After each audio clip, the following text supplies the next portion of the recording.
Good to go? Yes, sir. All right, good morning, everybody. Good morning. All right, remember yesterday you guys did the same thing to me. I'm going to say it again. Good morning, everybody. Good morning. All right, now you got me going. I like this. This is how we start our morning, all right? So listen, before I get started, and I want to give some accolades to some folks this morning, mostly our SMS partners, because if it wasn't for SMS and our carrier partners, we wouldn't be here doing this today. So on a scale of 1 to 10, what would you give yesterday's performance from our SMS team and our carriers? 10? All right. Anybody want to say a 1? Let's say go ahead and hit the road now. 2.5. 2.5. 2.5. That's our knowledge. That's our skill set, right? I'm going to go around the room real quick. Can't forget Iggy. So Ignacio Fialas, he's with our group, and he is our guy that does our IT, technology, website, videos, videography, social media, marketing. So Iggy, thank you for all that you do and coming up here and spending 2 days. And by the way, for those of you, Jerry Lynn, that missed this yesterday, guess what? Because you weren't here yesterday, we recorded it for you. And everybody else who wants to take another second look at this, because obviously there's a lot of info to absorb. So it will be on our YouTube channel, so it's going to go on our website. You guys should have the access to the agent tab on the resources tab of our website. If you don't have it, get with Kim. We're Julie in our office, and we'll give you the passcode to get into our resources tab. So I'd like to, real quick before we start today, I'd like to go around the room and I want to ask, give me one takeaway that you got from being here yesterday. One takeaway that you're going to be able to use in your practice, because I got to tell you that it takes time, money, and energy to put this on. And so we want to see an ROI. So I'm expecting all of you to write at least one annuity in the next 6 months. You think we can make that happen? Yes. Danny's like shaking her head, heck yeah, well, I'm going to make it happen. So we want to show our partners that we're serious about our business and working with them. So I'm going to start with you, Tom Bouvier. I'm looking at her. So start and give me your one takeaway, Tom. October and April are the best months, or the months in which CDs, certificates of deposit at banks, the most numbers of them are coming due. So that might be a great opportunity to go after people on their CDs. Renewals. But isn't that a busy AEP season, Tom? How are you going to do that in AEP and Medicare at the same time? I like that. Very good. Very good. I like that. Go to where the money is. Yes. Show me the money. All right, Robin. I just get the whole sense that I'm not alone and that it's not going to be harder than jumping into Medicare and learning all the acronyms and the things that realistically seem overwhelming at first, but having accomplished one, there's no reason that this is a great tag on, and I love the Serving Americans Health and Wealth. Yes. I look at John, the Health and Wealth Partners, so that yes. And wealth, I don't want to leave that behind. Excellent. So, love it. I'll get into what I need to. Appreciate it. All right, Doug. One thing that was really impressive to me that I was unaware of was the options that are really help you with increasing participation rates, as far as over 100%. That was really kind of eye-opening. Probably the second thing was the opportunities much larger than I had anticipated. And the third, it sounds like there's a lot of options for to improve your knowledge, shall we say. Absolutely. Utilizing SMS. And not only improving your options, but helping consumers and building your nest egg, your own personal nest egg, your bank account. Lori.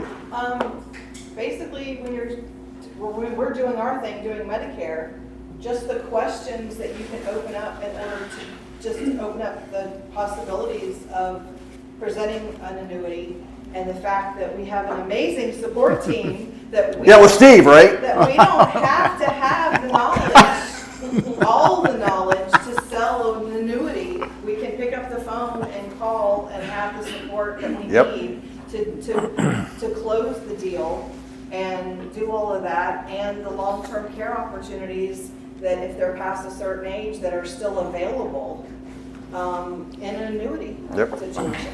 So how many annuities are you going to sell in the next 12 months, Lori? Come on, you have a number in mind. 2. Okay, 2, all right. You heard that. 2, all right. All right. Commitment. All right. Pressure. So much pressure.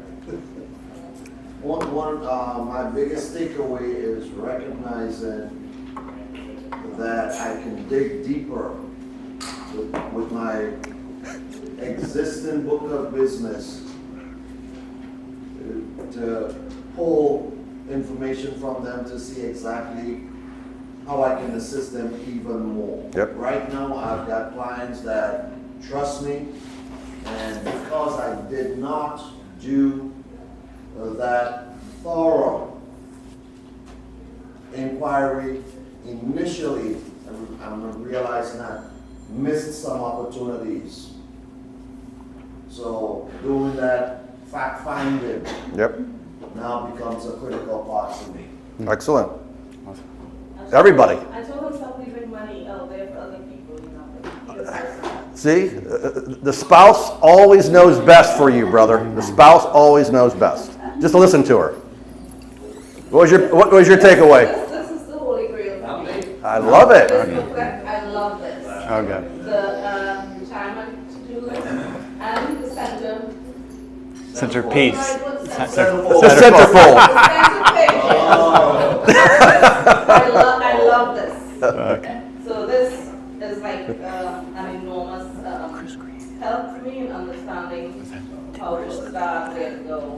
So my takeaway, piggybacking on what you said, Alicia, is you had mentioned yesterday, I don't know which one of you had mentioned, that you can go online and order the large poster of that. Yeah. So what I'm going to do when I get back, or actually before I get back, I'll have my staff get on the line and order the large. Do you know what size it is, by the way? I get 24 by 36. 24 by It's poster 36. size. Every once a life size. All right, life. Yeah, okay. well, I have them all around me every day. Trust me, I have enough of them. Picture on I it. have enough of them. Yeah, well, yeah, we're All right, making Lee, a you're follow-up up. list. Yeah. When you order that for yourself, order for my office too. I have enough pictures in your office already. Well, the good takeaway was that a MICA is a really good alternative to a CD. Yeah. So therefore, it's a good way to get a client maybe introduced to annuities that way, and maybe show them some other options available to them. As a matter of fact, last night I emailed Alan to put me on the MICA Marks list.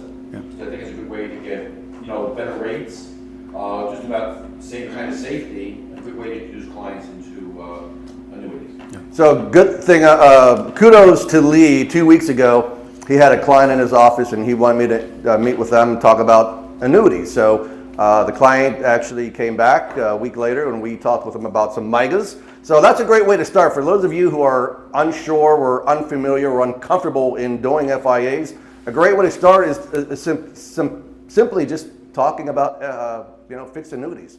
So we gave him a sheet, we used the Annuity Watch and gave him all the rates, and so we're waiting for him to make a decision on, and he wants to do about 4 or 5 different annuities and ladder those annuities. So it's a great, again, if you don't ask, you don't get, all right? So I think the biggest part that we have to realize is that we've got to do the asking. I mean, there is a big need out there, and like you said, Alicia, we're leaving money on the table, so good job.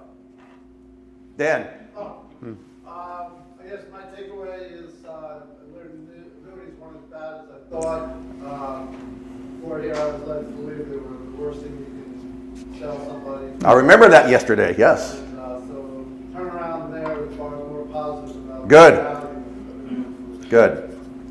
value. Good. And this is a value that, by having these training sessions, this is a value that we bring, so that's great. Jerry Lynn, unfortunately, you didn't learn anything yesterday, did you? Did you want to learn something? All right, so you're going to go on the videos and recap what we did yesterday. So, all right, Carlos. Yes, you have a question. Yes, go ahead. Can I have one of them thingies that? Oh, she wants a book. Oh, there's a box back there. No, there's no more box back there. Oh, there's not? No. Oh, shit. I took the other 6 for the people that are watching virtually. Oh, okay, sorry. But if you can get me one, then what I'll You know do. what? I've got one here. I'll put All that right. back together. Yeah. Fantastic. We're going to get you one. Come hell or high water, you're going to have one, all right? Carlos, go ahead. Okay. Yeah, for me it's a new beginning because the side of the health, Medicare, and the other type of plans, this one is an opportunity to show our customers right way, make the right decision, with the right age, right time, get the right guy, stay with them. Perfect. I love it. And you guys have a lot of clients down there in southern Palm Beach County, so. Mom, what'd you pick up? Well, Carlos does a retirement. He's the one who's certified by, RSSA. But the most important for me is that I can make more money. So money is what moves me. I hadn't noticed that. I don't really like insurance. Never like insurance, but what I do, it's like selling. It's what I like. So I was looking for. Well, I'm starting like making more life insurance, and during that I said I need more money than this. I mean, like I get a lot of money, but I'm spending more money. So you need to make more money. I get it. I get it. So I said, wow, if you can make like 9 grand here, like just selling something, why not, right? Yep. So that. Good. I'm excited. I think. I'm excited for both of you. More than what I thought yesterday. I thought it was very complex, but I talked to Alan, so. I knew about Wendy because Wendy gave me an idea. I was kind of like studying and trying, but YouTube doesn't give you that much. It's like, But then Alan just gave me some tips, and I said, okay, this is what I have to do. So I think it's not difficult, and I'll try to make mine, one of these days. Fantastic. My first one. I love it. Can't wait. We're going to celebrate when she sells her first annuity. Oh, we're going to do that this month. John. For me, I would say that the biggest takeaway that I've had is I can concern myself with less, the semantics about each of the individual plans. It's more the broad strokes. That way I'm prepared to just have a conversation. I learned about the awesome tools that, SMS has like available in terms of quoting and, the team support that will help me hammer down, with the client. But I learned that you just need to know the broad strokes to be able to, assess a situation and see where you can potentially, pitch an annuity. So you know what that means, Danny? That means that you've got to get those contracts completed with SMS for an annuities. So that'll be coming to you here probably tomorrow. So Danny, what's up for you? I learned the importance of, I guess, when a client decides to get into an annuity because of I think it's called the surrender period, how it's like, I think it's 3 years, 7 years, 10 years, etc. So I learned that is something that's important because their money's going to be protected and locked away for a certain period of time before they're able to have it paid out to them. By the way, I saw you taking a lot of pictures yesterday. Just to remind everybody that we're going to get copies of all the presentations. So when I get that, then my team will send it out to everybody. So you guys will have all the content and all the material, all right? Mr. Annuity. Big state. I learned of this tool at the forum in Omaha, but then these guys brought it home a little bit more by going through it page by page, and I still think this is one of the best pieces I've ever seen. Yes. And the only thing they said yesterday about this that aggravated me is I should be using this at my Medicare events as well. And they're expensive to print. I think it's well worth Oh my God. That is an absolutely amazing point. Lee, every time you do these Medicare 101, and Tom, when we do these Medicare 101 dinner workshops, we need to have these branded pieces to give to everybody. Agreed. That is something that we need to add to our bags. Definitely do. All right, so to make that, thank you for that, Tim. That's powerful. That is absolutely powerful. Wasn't sure where that was going. All right, Saeed, good to see you again. My friend I haven't seen in how many years has it been? I know, I got gray hair over Well, look at me, brother. I'm matching you. I think that annuity is the only guaranteed income besides the Social Security, and everybody avoids it. And product knowledge is the second thing that everybody got to be aware of. we got it really, product knowledge to me, everything. The more you know, the more, you know, the applicability of it for your client. And the most important thing is, again, the fact finding. Without the proper comprehensive fact finding, you really can't service your client. And that is a nice piece of work, the fact finding that is was presented. Yep. That should be really exercised in every situation, because then you know what the life insurance need is, what the disability is, what the long-term care is, how to combine the long-term care with the life insurance or annuity for the living benefit. I think that will have to be there, really, very sort of a comprehensive fact finding in order to be a good agent and a lifetime agent to your client. Yeah, it's amazing what you just said. I remember when I was focused on life insurance sales in my past, that the power of a pen that we have as an agent, I don't think there's any other profession that has as much power as we have that can change the lives of so many people with our signature. And with their signature combined, I mean, it's just amazing how it can change lives. And I've experienced it with life insurance where, you know, a family, the husband dies and the wife, thank God, knows that she can come to us because we protected them with $1 million life insurance policy that changes their life and their family. So it's amazing the power that we have as insurance agents. All right, brother. All right, well, we've said it before, that handout, that centerfold with the age range of when you need to be doing things, that was powerful. But I think we need to rename things. And we don't, the annuities are the life insurance, and life insurance is now called death insurance.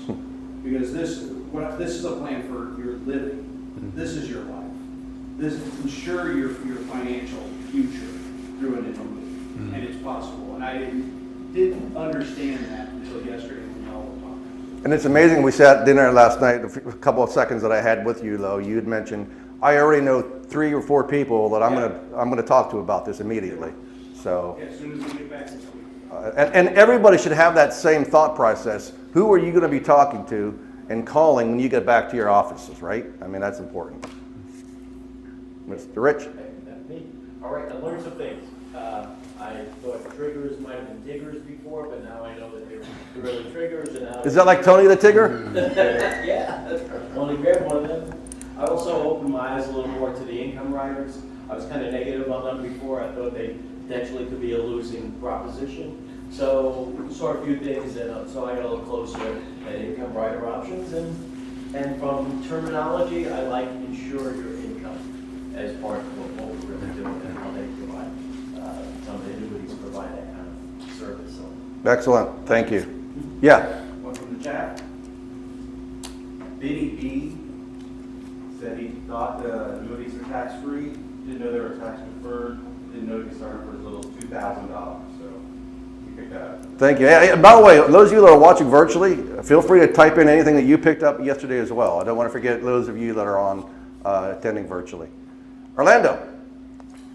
All right, so my main takeaway is first, it's how much money I've left behind over the years. Yes. And, the light bulb went off after gathering all of this information and how simple the approach can be.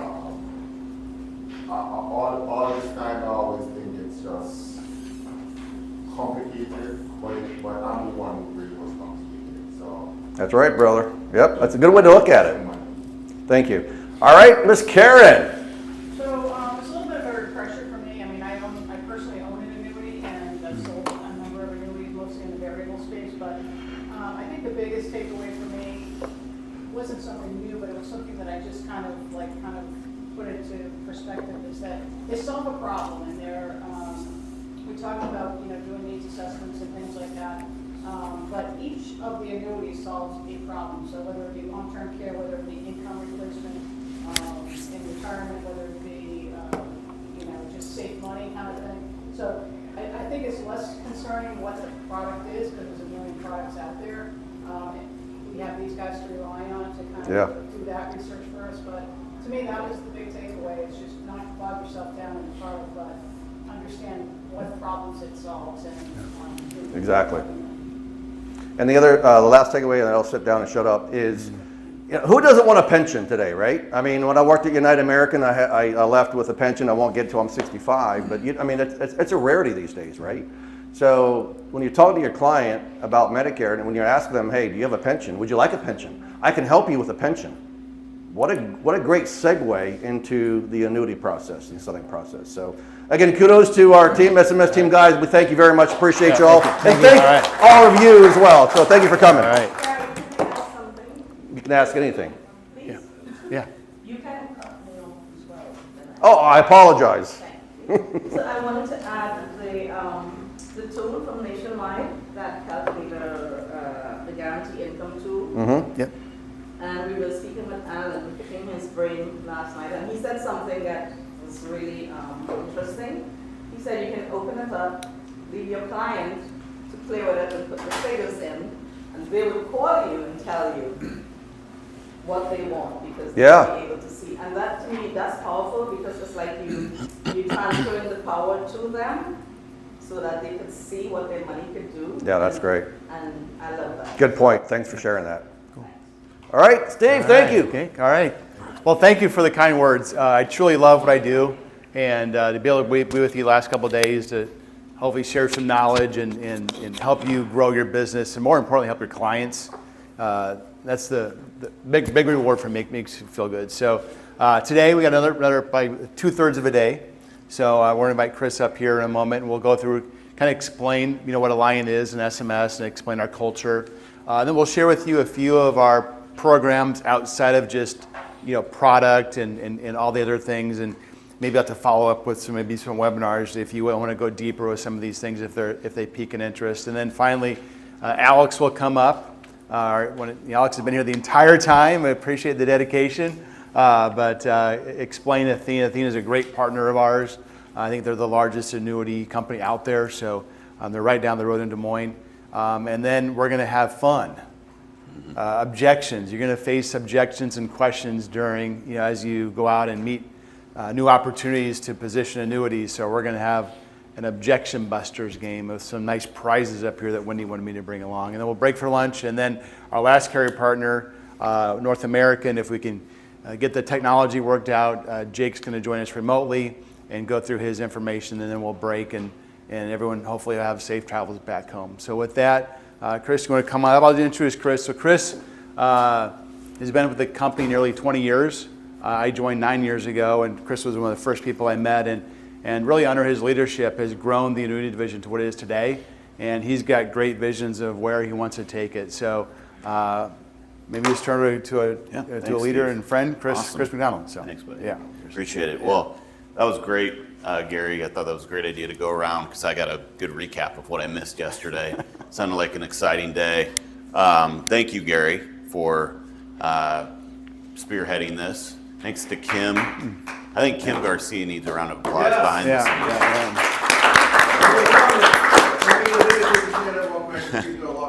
All right. I think Kim Garcia needs a round of applause for all the work she did. She held this together when it was hanging by a thread here earlier this year. So really appreciate all the thoughts that you all had going around the room, because many of you are in different areas of where you are in terms of bringing on annuity, maybe some ancillary products, but all of you are Medicare, right? You're all doing Medicare business. And on the financial solution side of the house, and we'll talk a little bit about how we're structured at SMS just for for transparency's sake. But I know, working with my counterparts, there's a lot of disruption going on and a lot of uncertainty on the Medicare side. And now so when we were back, how many of you were at Sales Forum in June in Omaha? So a few of you. So we have an event every year in Omaha. We had about 400 agents there this year, and a lot of them are Medicare. Probably about 250 of those were Medicare agents. And we've never had, and these guys can attest to this, we've never had a time where we've had interest. People are, yeah, you know, that's good, I'll attend the event. We've never had more interest from Medicare agents saying, I really need to add this to my practice. I need something because we have no idea what's going to happen with commissions, with all the plans. Maybe got some relief here the other day. It sounds like there was some good news maybe on the commission side, but so now's a great time and we're ready. We've never been in a better position to be able to support people that are in, agents that are in kind of your stage, and we're here to help. It's not just us three, it's everybody. So I wanted to kind of bring it down a little bit and why I missed yesterday, and really to help you understand that this is not rocket science. Steve mentioned, I'll be at SMS, it'll be 20 years in February. It's not rocket science at all. And some of our best producers came from sitting right where you are. In fact, we have our number one producer, and he's on track to do about $100 million this year in annuity business. One guy. He's got a process, don't get me wrong, but he started as a Physicians Mutual Medicare agent. So I was up in the Jacksonville area. I got in on Monday, had dinner, and then met with a group yesterday morning. And they are, we project they will do probably about $300 million in 3 years in business. And this isn't a sub FMO, this isn't SM, this is a group that grew by doing educational workshops and then just taking digital leads. So they built a little bit of a brand.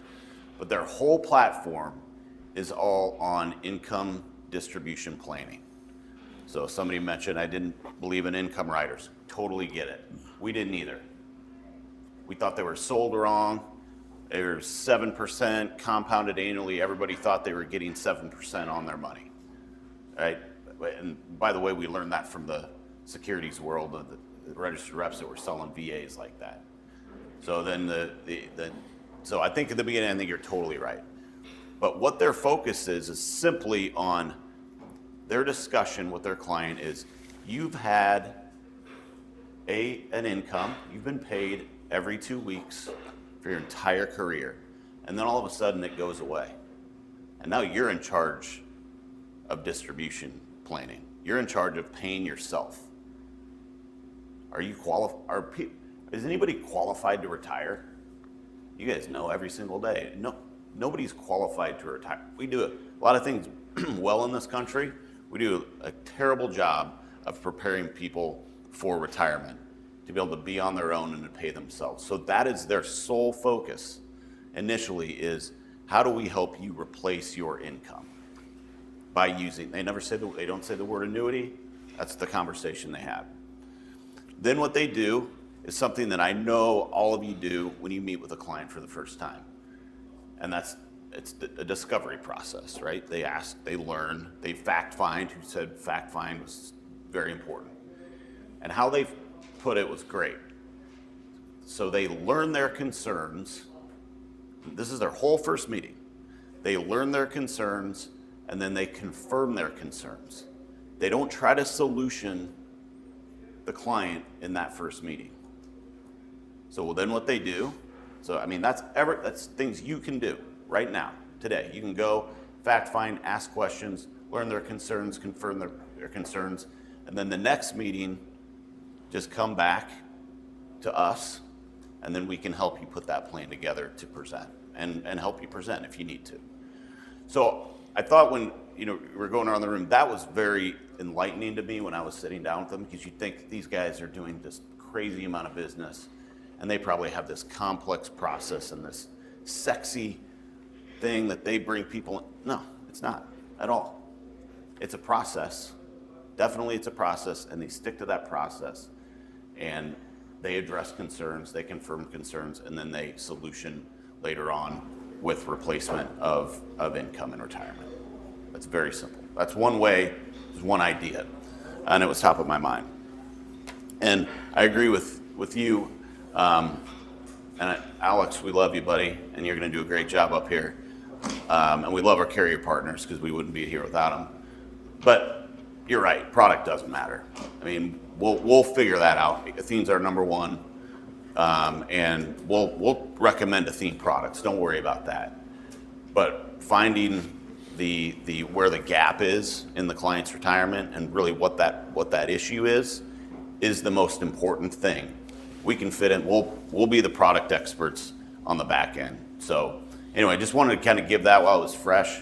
If you want, I could go on for hours on that group up there. It's remarkable what they've done. And we have a number of groups around that we take. And one of the things that we love Sales Forum is you're going to have all sorts of people that have all different kinds of practices that we can learn from. Because again, us presenting at Sales Forum, carriers presenting at Sales Forum, isn't the best thing. The best thing is rubbing elbows with 400 other agents, advisors that are building their practice and trying to do the same things you are. So try to get there next year. So I wanted to do a quick overview of SMS. So I know some of you have been before. Who's familiar with SMS beyond knowing that we wholesale product? Those of you at Sales Forum better raise your hand. If you did. So just a little backstory. We've been around since 1982. Started as we wholesale Medicare. That's what we did, and ancillary products as well. Over the years, brought on other carriers. We actually were a GA for Mutual of Omaha. Brought on other carriers as we grew, and really only because somebody would come to us and say, do you have a life insurance product with this carrier? And we say, yeah, and then we'd turn around and be like, oh shit, we got to go get that. And so that's how we kind of expanded to be an independent marketing organization.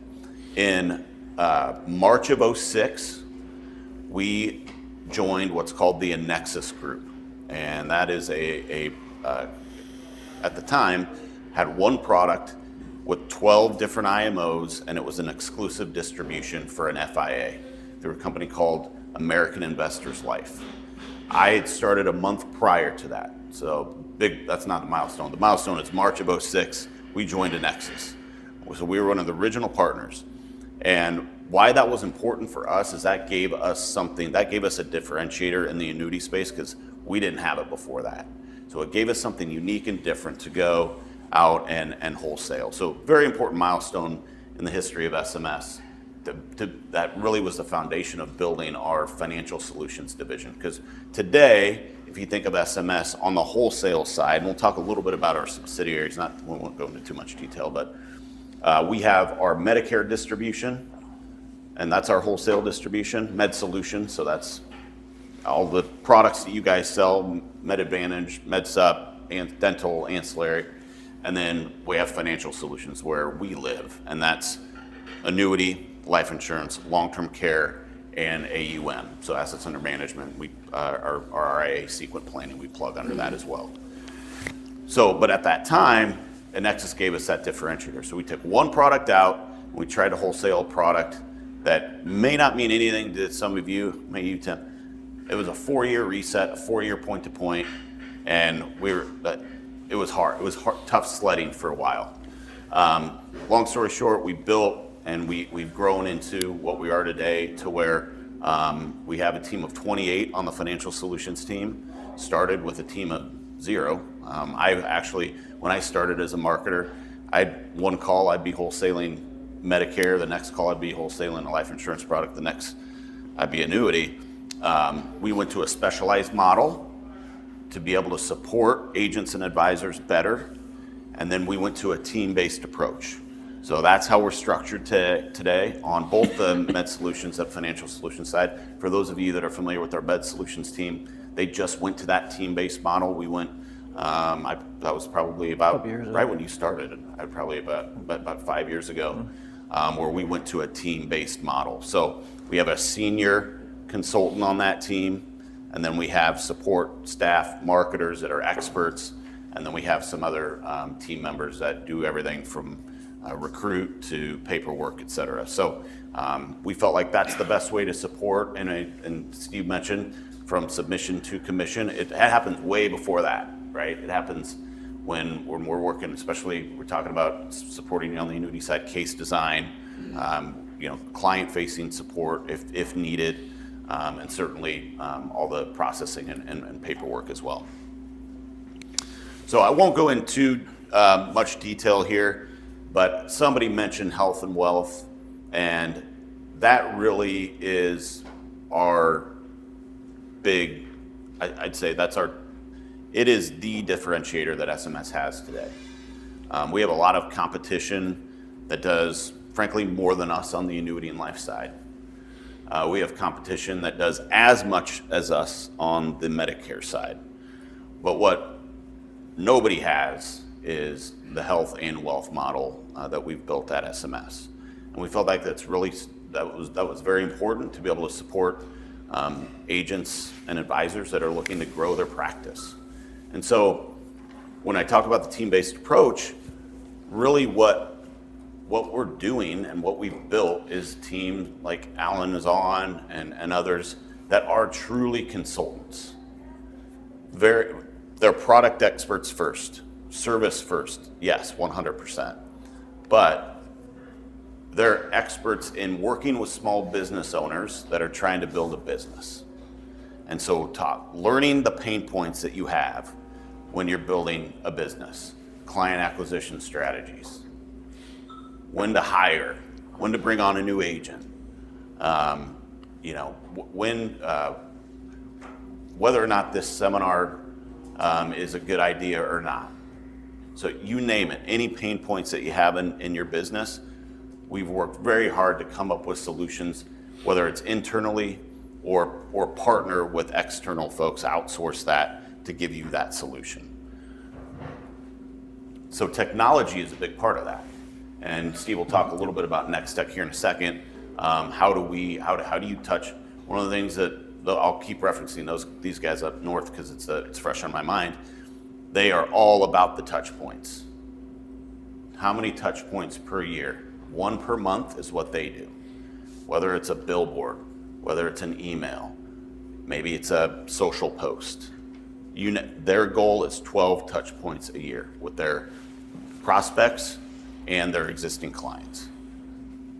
So how are you going to generate those touch points? That's one thing that we can talk about with Next Tech, the technology piece. Talk about Client Stream here in a little bit. Won't go into too much detail, and I mentioned business development. So a little bit about who we support. I keep referencing advisors and agents. We had a time on the financial solutions side where we really built up our institutional channel on the registered rep and investment advisory side. We've built that. It's about 50% of our business today. And the other 50% are from insurance agents, insurance-only agents, like many of you in this room. We've jumped headfirst into the call center space. That's really an area where we excel, and primarily it's because we have the compliance back office to really support that. I don't know if you know anything about call centers, but compliance is the number one thing, and so we've invested in AI technology to be able to reduce the amount of people that we need to track on that side. But certainly that's a space that's heavily regulated, and in order to do it, you have to have a lot of resources to support that. And then, of course, that's we support all those folks. And then we've talked about the insurance products that we support, as well as AUM. One thing I will mention, and that goes, is how many people have clients that travel? Everybody raise their hand. Good. So travel insurance, I think, is the most who's doing travel insurance or recommending travel insurance? If you're not, we have Travel Insurance Center. It's an aggregator. It's a website. 50 different travel insurance carriers on there. Highly recommend it. I'm going to give one quick story. It can be as simple as trip cancellation or interruption. By the way, that's where I started my career. I worked for TravelX, right up the street from SMS during the summers. And if you all remember when there used to be kiosks at the airport, and you could pick up the phone and go right in, and it'd have the brochures, and typically who would call would be a little old lady that was getting on a plane. She was nervous it was going to crash and wanted $1 million of death and dismemberment coverage for like $9.99. And my job was to upsell her and say, Mrs. Jones, that's not going to happen, but Your trip could get canceled. That's more likely to happen. And would you like to get your money back or 50% of your money back? So that's how I started my career in the insurance industry. But my story about travel insurance, because it can be as simple as trip cancellation. My dad went up. They went up from Seattle into Victoria, Canada, for a weekend, and he was up there and he had a stroke.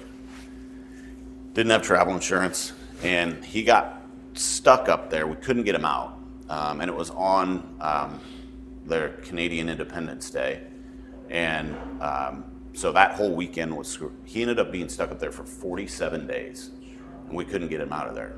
And it was nationalized health care, which was terrible. Nobody was there on the during the weekend, and of their national, so it was like a 4-day weekend. I'm convinced he had another stroke because he didn't have the care that he needed. And then what's more is we couldn't get him out. So I looked it up. It would have been under a $200 policy, and he could have had up to $350,000 of evacuation. We could have flown him out and got him back to Southern California. So that's the real life stuff that happens. And I'm not saying it would have. I mean, he's alive to this day. Certainly has some issues because of the stroke. And I'm not saying that he wouldn't have issues today, but at least he would have been home, and he would have been in the hospital that he knows with the care that he deserved, quite frankly. And Chris, real quick, too, guys. Chris Eubanks with the travel insurance. Brandon, yeah. Brandon is amazing. So you guys don't have to do anything. If you've got a client that wants travel insurance, call up Brandon, and he'll send the quotes to the client. He'll arrange everything, get the premiums paid, and you get paid commission on it. So it's an easy way to do travel insurance. That's a recorded mojo from recent. Correct. Yep. And I worked in ophthalmology a long time. I felt sorry for a lady who had a retinal detachment, and the retina gets a blood supply, so if you don't reattach it, you don't want it to happen on a 10-day cruise. But I'll tell you, it happened right before she was going to take a Viking cruise. She was not allowed to let her sister take her place. She was not allowed to do anything. She got her insurance through Viking, and they just were glad to take her money and say, sorry about your bad luck.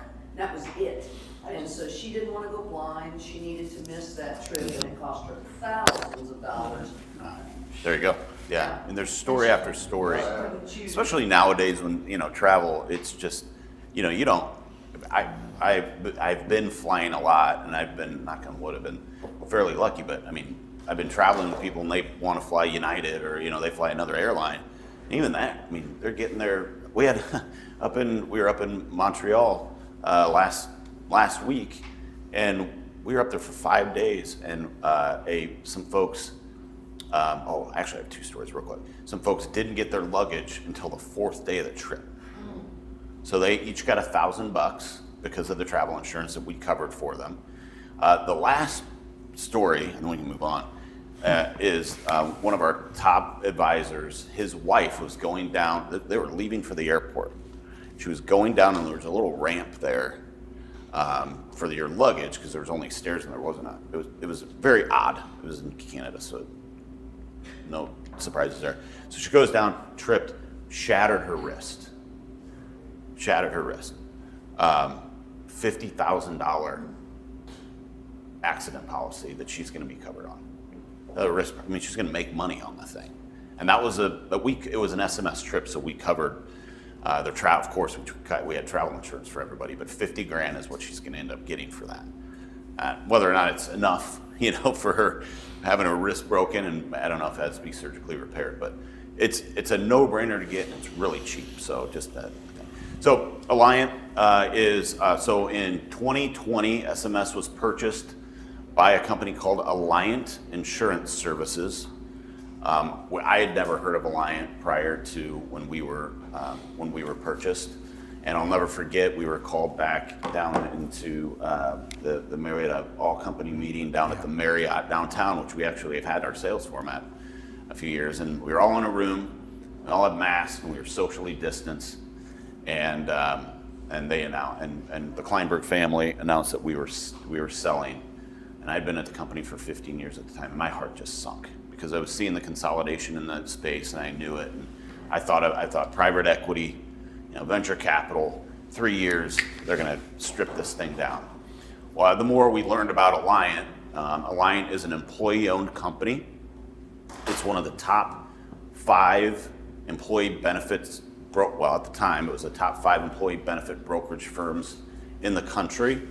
And it is now actually a top 2 independently owned, not publicly owned benefits company in the country. So the reason we did this is for 2 reasons. Number one, Alliant Employee Benefits, they had 4 million clients at the time.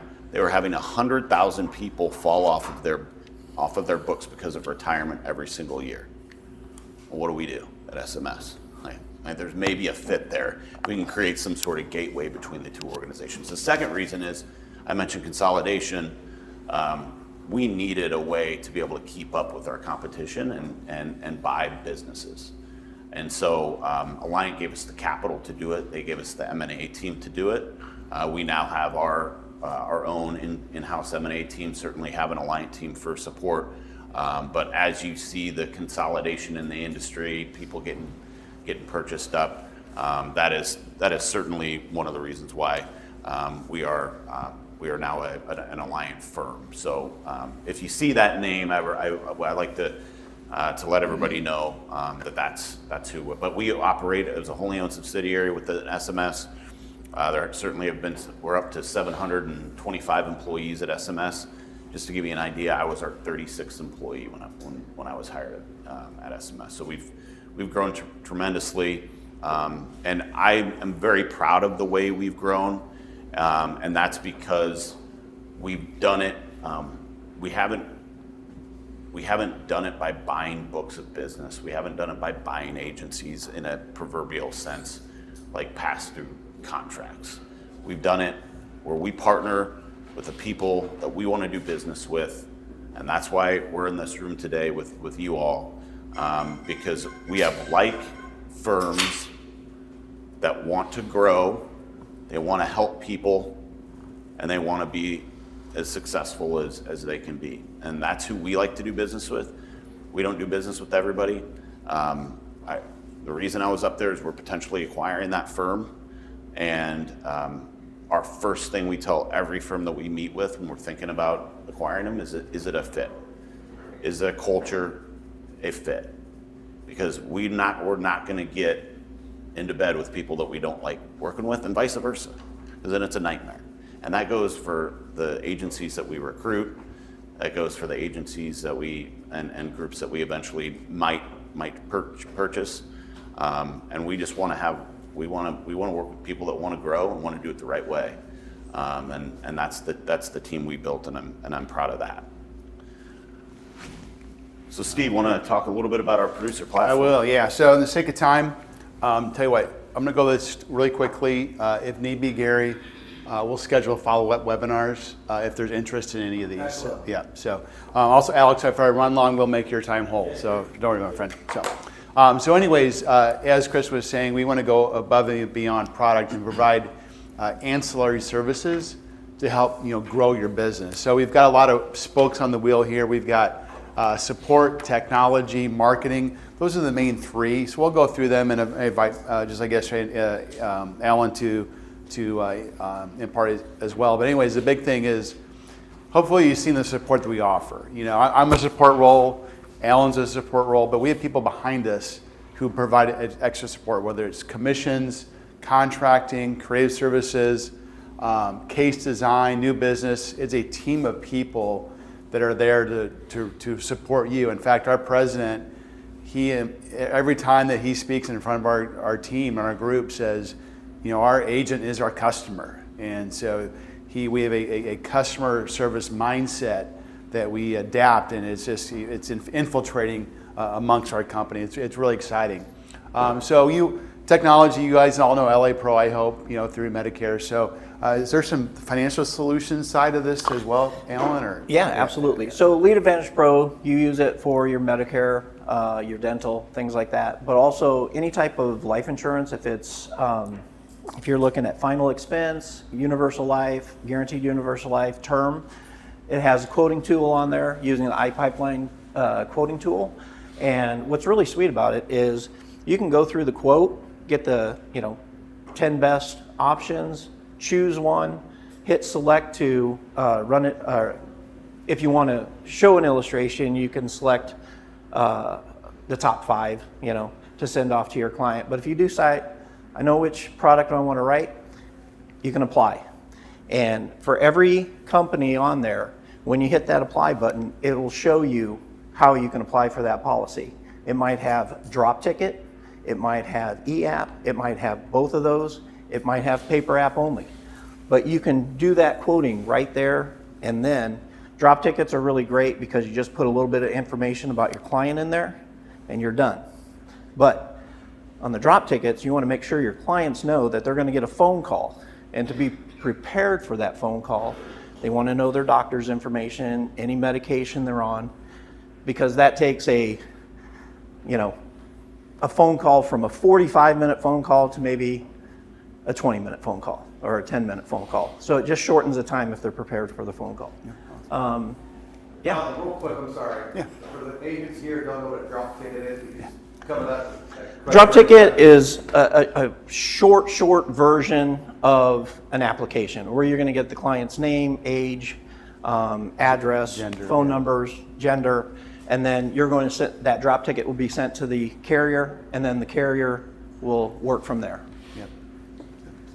All right, awesome. So, so just a few things here. Client Stream. So we actually, what Client Stream is basically, it's anything that helps you attract new people to talk to you, prospects, clients, what have you. So we actually have what I consider a full service ad agency within our ecosystem. So we can do print, we can do social media, web design. In fact, Sarah says hi. She wanted me to make sure I said hi to you, Gary. But anyways, the support is there. So once again, work through your leadership here, work through your managers, but we do have people that can help you if that's a need of your business. The other thing too, I want to say in terms of Client Stream is we're building out more client-facing material. That's been a big thing we've noticed. The core guide is a great example. I think Chris was on the original core guide 15 years ago, and it was agent facing. It was for forms like this to help educate and inform producers such as yourself. And then there was a demand, can we take the same information, put the disclosures on it, make sure that it meets all the compliance requirements so that I can use it with a client face-to-face. So we're trying to build out more client-facing material because some of these things are educational based, whether it's, we talked about R&Ds this week and Medicare and all those Social Security and all those important decisions that are important. So just think about the additional support there. Lead Exchange is a way to actually, it's a bid system where you can actually put in your criteria and look for certain prospects that may fit where you work and where you do business. So we work with lead vendors on this. So Brian McBride on the Medicare side leads up this charge. So I don't want to go too far out of my lane, but it is a great program, should you choose. So if you have interest, work through Gary, work through us, and we'll get that for you. Yeah, it is a great lead program, and we use it, guys. Oh, good. So for leads, definitely talk to us. Okay, cool. So we've hit workshops a lot this week, but once again, we believe in workshops. I think people, we believe by empowering through education and giving people, whether it's Social Security, Medicare, taxes, estate planning, all those important things that are help a retirement, a very enriching and fulfilling retirement are important. So I know a lot of you do that. So here's some of the success we've seen in terms of the conversion. We feel it's a low cost acquisition. So if you run the numbers, that's where I feel annuities may be a good fit because it often takes just one annuity sale to really cover the cost of putting on the event, and then all the extra sales, the Medicare and the Part D and the dental and what have you, really are just then extra revenue for you above and beyond the cost of the workshop there. And we do work with certain vendors as well, but here are a lot of the main topics. We've actually added a few topics since this in the last probably month or so. We've added a Roth conversion topic. We've added a few others. So we're always looking for new ideas to add. In fact, mailbox money, which we talked about that income flooring approach yesterday, we actually have, we call it mailbox money, and just basically using annuities to cover that income floor for those essential expenses. So once again, a low tension way to get in front of the right client and bring about these ideas to hopefully introduce the annuity solution. And here are other vendors that we work with. Like I said, we feel that we have a great relationship with them. Scott Priest is my counterpart. He is our vendor manager, relationship manager. I know a lot of you mentioned Acquire Up. They're just right up the road in Tampa. So they do a great job, but we do have others as well. And then finally, here's what I kind of my baby here at Senior Market Sales. It's a tool called NextTech. So NextTech is a multifaceted tool. It is a technology-based tool. So there's actually 5 parts to it. I support probably 1.5 of the parts. Scott Priest, I mentioned his name, he supports the others.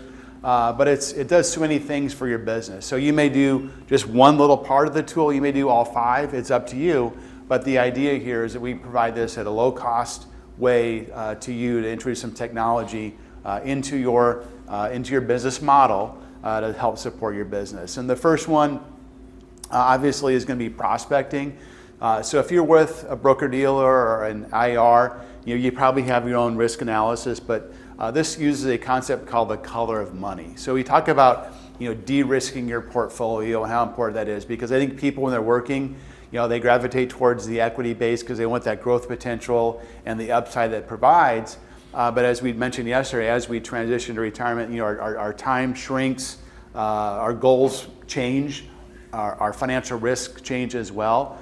So what color of money is, it's 11 questions, 10 of which are scored, and it gives a person a score to kind of understand, maybe I'm not as aggressive as I once was in my prior financial life. So it just gets them properly aligned to where they are in their financial life. And so use the scoring system, green, yellow, red, and the idea is green money is safe money, money that will not go backwards. And then maybe also too, if you're trying to reallocate some dollars they already have, getting them to open up and embrace an annuity, as an option to be a safe money option. So it's a way to kind of do some prospecting there because it's client engagement is pretty cool. How many people have a CRM tool they use? How many don't have a CRM tool? How about that's there you go. How many would love a CRM tool? So anyways, part of this NextTech is a very advanced CRM tool to help manage your clients. And you can do, track everything from, householding, groups, of course, email, date of birth, gender, all those things are important. But it's a great way to manage your clients and prospects. And it's just a great way to you can schedule appointments through here, manage your calendar. So it provides just a great way to manage your business. And this is called Virtual Advisor. So color of money is we call it Comra. This is Virtual Advisor. And then within Virtual Advisor, there's a thing called Campaign Builder. So Chris mentioned the importance of high-touch selling, whether they're a prospect today or trying to make a client more sticky, is you can use what's called Campaign Builder to do very targeted email marketing on certain messaging, whether it's age-based or topic-based, or you want to promote something. In fact, we used the client builder to actually get the word out about this event we're putting on now. So it's just a great way to get the word out. Here's some examples here. We've had actually some success. We've had some Medicare agents that use it for annuities.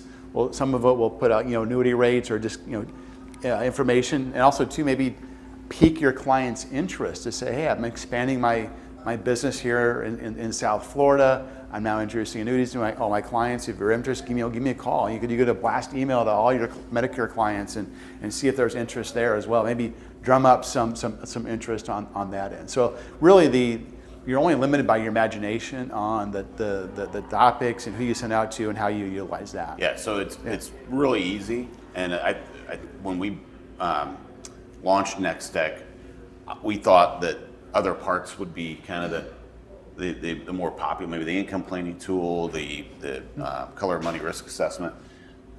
The Campaign Builder has been by far the number. The CRM and the campaign builder have been by far the most popular.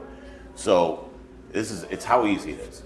You guys have a data. Let's say you have 1,000 clients, and you know that 250 of them are from 70 to 73, and you want to take them and you want to upload them into. This is very easy.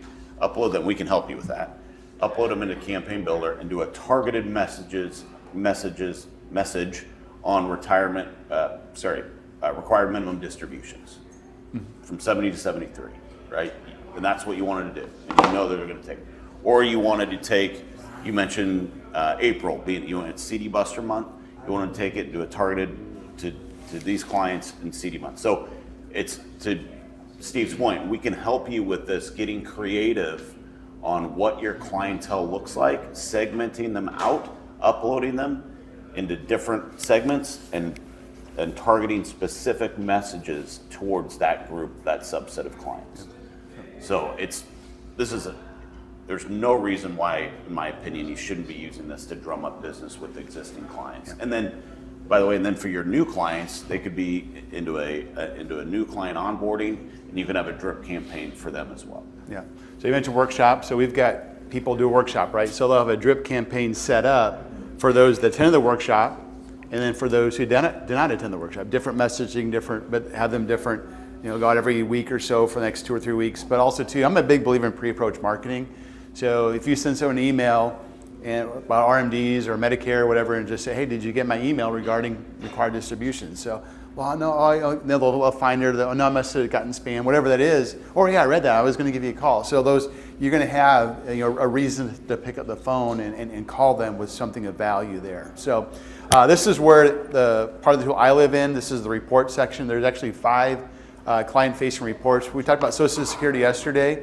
So one of the reports is a Social Security optimization. So you can take the client's information, their date of birth, marital status, life expectancy, their primary insurance amount, puts all that together and comes up with 4 different recommendations based on various future ages and how much money they can potentially earn from Social Security. So very, very powerful. Retirement Compass is, we call that kind of the cash flow plan. So it does year-by-year cash flow forecasting, so a person can see, I'm going to get this much from Social Security, this much from part-time work, this much from pension. Oh, this is my annuity with my income rider. Oh, this is how much I got to pull from my portfolio and my investment. So it just shows people how they can put together, an income plan based on the assets they put together into retirement. So, and then finally, the last one is the Gen Vault. So you hear about, we had a tornado come through Omaha last year. So, people lost, basically everything they had in their home. And so if you're ever in a situation, or Chris mentioned, dad had a stroke. So you may need to have access to important papers, right? Power of attorney papers, financial statements, tax records, estates, wills. Well, this is a virtual safe deposit box where you can upload those documents in a safe manner. It's in the cloud. And then just having the password, something were to happen, their spouse or their kids can go into the safe deposit box and retrieve that information. So it's always there. First having to search through their attic or their garage, yeah, absolutely. So think about the hurricanes down here. It's just another place to have their documents stored, which is, in my opinion, very, very valuable as well. Now I'm going really quick so we can schedule a follow-up with this. And then we went through the core guide yesterday. Anything you want to say about Luma? Yeah. So we use 2 tools in annuity department. Just take a look at the overall picture of all the annuities.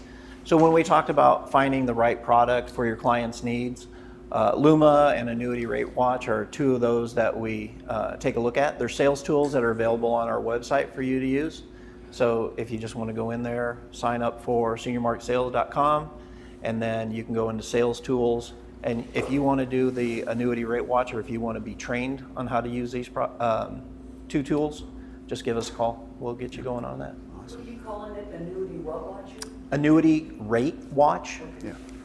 So basically, canvases the entire annuity market, the landscape, and based on criteria, you can do sorts based on ages and what you're looking for. Current rates. Yeah, current rates. Yep. FIA riders. So that's a great tool.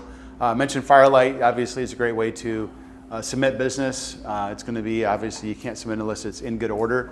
but also it just saves a ton of time. It goes right to the carrier. Our new business team has access as well. So I would just, think Firelight all the time, every time. So, and then finally, some other resources through Alliant. You want to talk about that, Chris? Yeah, real quick. These are three of the organizations that we actually have purchased, and we brought them on because they did some things differently than we did at SMS. So, and they offered a little bit. So, Life Settlements, ASA Group, Group Insurance, EMG. If you had needed an outlet for any of this, you ran into an opportunity. We don't deal with this on a day-to-day basis, but a few of our subsidiaries do. And then I'm not sure if anybody's doing ACA business or not. I know that's a crazy market as well. But O'Neill as well is doing that. So, and then the last slide we wanted to hit on, we talked about TIC. We won't spend any time on Medicare back office. Sequent Planning is our RIA. Again, that's our assets under management outlet. If anybody is interested in expanding there, or as they're 65 now and looking for another home, that Sequent Planning is that outlet for us. So, all right. Yeah, so we just want to use this time to kind of share more about what we do above and beyond just our great relationships we have with our carrier partners and the education. So, so our approach is to have that mindset of customer service, but also to what can we do to support you all as independent insurance agents out there, and to help you just do a better job, be more efficient, make more money, meet more clients, meet more of their needs. So it's just a great big blue ocean out there, and we're going to go get it, aren't we? So that's all I've got to say. All right.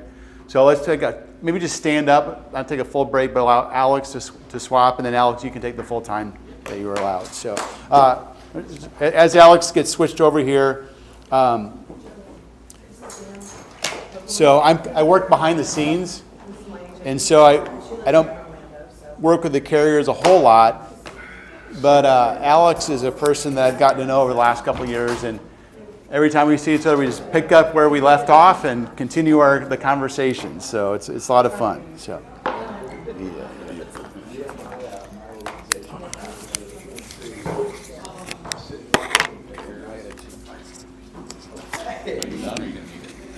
I'm going to need here about maybe an hour or so. Sorry, guys.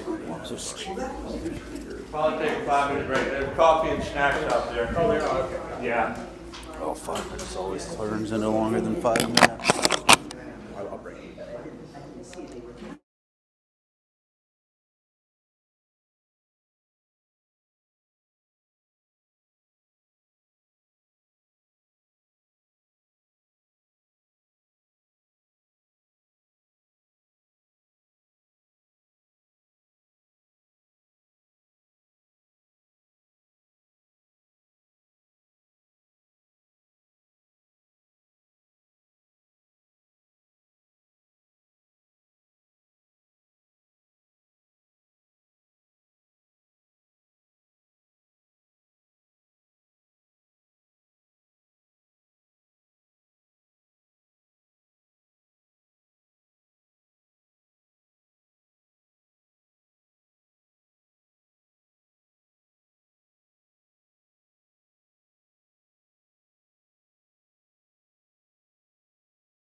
And my wife making me sleep on the couch for not being home at 5 o'clock.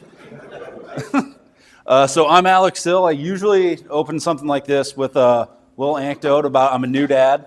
I've been told by a coworker recently I am not a new dad. My daughter is 16 months old, so I no longer have a baby. I have a toddler. I'm going to hit you with the bad joke that these guys have probably heard a couple of times at this point. No one ever likes this joke but me, so I apologize for that. I do, as I said, have a beautiful little daughter, 16 months old. Apparently she is a criminal. Every night we try to put her to bed, and she has been resisting arrest. So that's my bad joke that everyone hates. I can't stop doing it. I'll be doing it till she's 21 and saying, "Dad, please stop talking about me at these conferences." But no, so I'm Alex Hill. I work with Athene. Just go ahead and hop in about who we are. That's the first thing we're going to cover today is who is Athene, what we do, what separates us from our competition. So you can see here, we are A+ rated across the board. Financially, we are very sound, $380 billion in total assets under management with $350-some billion in total liabilities, meaning we have roughly a $30 billion surplus. That is a very comforting thing for your clients to hear. This is not a company in dire needs. This is not a company who's running on razor-thin margins. This is a company who is in a very, very sound financial position. And when you're talking about people's retirement assets, that is something that they're going to want to know, right? So just us at a glance, number one in total annuity sales, 100+ years in the industry through acquired companies. We have roughly 2,000 employees, number one in fixed annuity sales and number two in PGA or pension risk transfer, if you will. Now this 2,000 employee number, I want to spend a minute or two to talk about. So I've been with Athene since 2020. I've been doing a variation of this presentation since then. And this deck, this slide has been part of it that entire time. So when I first started, we had 1,200, 1,300 employees, slowly 14, 15. And now it's a squiggle 2,000. We're apparently stopped really keeping track. It's about 2,000 as far as the company is concerned. But we've added those people, that headcount incrementally and with intention. So Athena's shot up in our business over the last couple of years. And in doing so, we've added that headcount with intention. You know, there's carriers out there who don't do nearly as much business as we do with substantially more employees. And we did this intentionally to really make sure that we are streamlining what we do. We are lean, we are mean, we are efficient, and we really do one thing and we do it well. We strictly work in the annuity space. We don't do life, we don't do health, we don't do long-term care. That means all of our goals are focused in one place, one section, one direction. That makes things very simple when it comes to the boardroom, right? It's not, we've got the insurance arm over here saying, oh, hey, we need the money for this, and you know, we've got the health guys. Well, actually, we need the money, and then you know, us annuity guys are like, no, actually, we're very streamlined, and it makes everything very efficient. Now, obviously, I'm Mr. Athene, so I'm going to tell you about how great I think we are. So I thought I'd bring some third-party people to come and tell my story for me. You can see here we've won Carrier of the Year from SRP in 2017, 18, 21, 24. FIA of the Year 2019, 21, 22, and 23. And then Carrier Hedging Team of the Year 2019, 21, and 22. Do we have any basketball fans in the house? One right here. All right, so you're familiar with Sixth Man of the Year, right? Absolutely. All right, so for anyone not familiar with Sixth Man of the Year, anyone not a basketball fan, the Sixth Man of the Year is an award given to the player who comes in off a bench. He's not a starting player, he's not in the starting lineup, but he plays a critical role. He plays an instrumental role to the team. He does some of the down and dirty work that maybe doesn't get all the glory. You know, he's not in the starting lineup. That's what that Carrier Hedging Team of the Year is. That's all about how we do our pricing on the back end, how we maintain our profitability, we maintain our renewal rate history. It's all the little things that go into making the product hum and work and, you know, be a good opportunity for your clients. Without that hedging team, I don't know that we are where we are, which is why I always like to spend a little bit of extra time speaking about them. So you'll see here, this does say 2023. This is from 2 years ago. And that's because we've got a great slide by our marketing team from last year. We don't have one for the most recent year. We'll get into those numbers as well. But does anyone have any idea how much annuity premium Athene did in 2023? Chris might? Oh, incredible. So in 2023, we did almost $35 billion in sales. That is the most any annuity carrier has ever done in any given year up until that point. I say up until that point because there's another, I wouldn't say another carrier, but there's the following year someone may have done a bigger number than that. But this is the slide that I really like. You can see us here at the top, $34.7 billion in total sales. Carriers below us, Mass Mutual, Corebridge, New York Life, large names I'm sure you've all heard, 23.7, 19.7. But the part I really enjoy right here is the gap between us and Mass Mutual was all of the premium that Allianz did in that same year. So this is why I talk on 2023 numbers, because we've got this great slide right here. And I think it's a really fantastic way to kind of highlight what we do at Athene. Like I said, we're streamlined. We do one thing, and we do it to a really, really high degree. Now, I said another carrier went out and did a little bit more business than that in 2024. Does anyone have any idea how much annuity sales we did in 2024? 45. So 45. We're working our way there. We'll be at 50 in no time, I promise. And then I'll get to put that up there. But we did almost $36 billion in sales last year. Again, the most any carrier has ever done in the industry ever. So 2 years back to back, we have had some substantial growth. And this goes back to adding headcount intentionally, right? If you're going to increase your premium, so the year before that, we actually did $20 billion in premium. So we jumped from $20 billion to $35 billion in total premiums. So in order to do that, in order to process that timely, we had to add that headcount. We had to make sure we have people answering the phones. We had to have people processing the business. And that's what's really important to us, is making sure that we stay within our SLAs, make sure we're processing your business quickly and efficiently, because we don't want to be the part dragging you down. So is anyone, any guesses on how many customer alternative indices are out there in the industry today? So there are about 232 custom indexes in the market. Now, a lot of those are going to be based on the S&P. One of those is going to just be the S&P, which is great, but there are about 232 custom volatility control indexes. So going back to 2017, Athena's had at least 2 in the top 10 every single year, and in 6 of those years, we've actually had the #1 performing index in the marketplace. So year in and year out, we have indexes that actually work and perform and give your clients returns. In 2023, we actually had 5 in the top 10, and that actually really stands out because in 2023, the vast majority of indexes were actually negative. There were very few indices with a positive return, and we had, I think, 1 in 3 were actually the only ones with a positive return. So that really says something, but that gap between a positive return and down 20 is a huge differentiator. Now, on top of having great index performance, we also have great rate renewal history. So who's sold an index annuity in the past? A handful of you? So for those of you who are not familiar, all insurance carriers, Athena included, have the ability to change the participation rate or cap that your client has each anniversary or each renewal of that point-to-point and index. Every carrier has that ability, again, Athene being one of them. Now, Athene does a fantastic job of maintaining those renewal rates. Now, what that means is when you go tell your client, hey, you're gonna have a participation rate of 200%, you're gonna have a cap of 10%. What that means is by the end of that contract, we will have maintained those par rates. We may not maintain them to 100%, but we will have maintained them to a very, very high degree. So you can see here with S&P caps, 90% of our business renew unchanged or within 100 basis points or 1% of that initial cap. Meaning if your client got a cap of 10%, by the end of that surrender period, the lowest it would be 9%. Meaning you have effectively not lied to your client. You have sold them what they thought that they've been sold. On our participation rates, 84% renewed unchanged or within 10% of their initial participation rate. Again, meaning your client has a participation rate of 200%.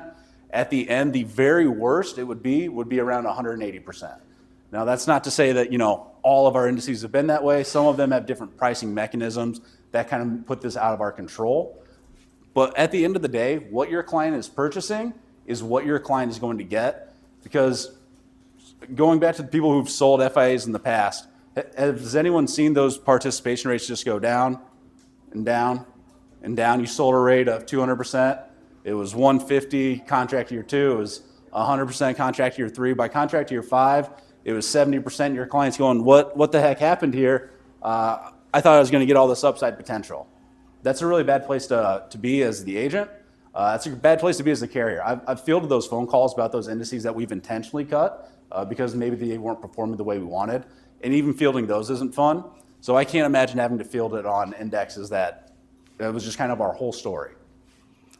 This is really just kind of highlighting those rate renewals. You can see here, this section right here is the previous participation rate. This section right here is the next participation rate. Those all renewed unchanged. That's a real anniversary statement from October of 2024. As soon as October 2025 goes, I'll be able to go pull that same statement. I would imagine those would once again be unchanged. So again, it's a really powerful story for you and your clients. So our business model is very simple. One, we take in inflows, and we generate inflows by providing a suite of annuity products to the retirement market. I had a different slide here. It used to say asset protected insurance product, and I was like, AKA annuities. They must have changed it on me. We then take those assets and we invest them directly with our partner, Apollo. Apollo is our parent company. We were purchased by them in 2021. And since then, it has been a fantastic partnership. And then third, we keep our spread above our funding cost. It's very simple. Now, we have a couple of different competitive advantages that really separate us. And this is really kind of going to be the big thing about working with Athene.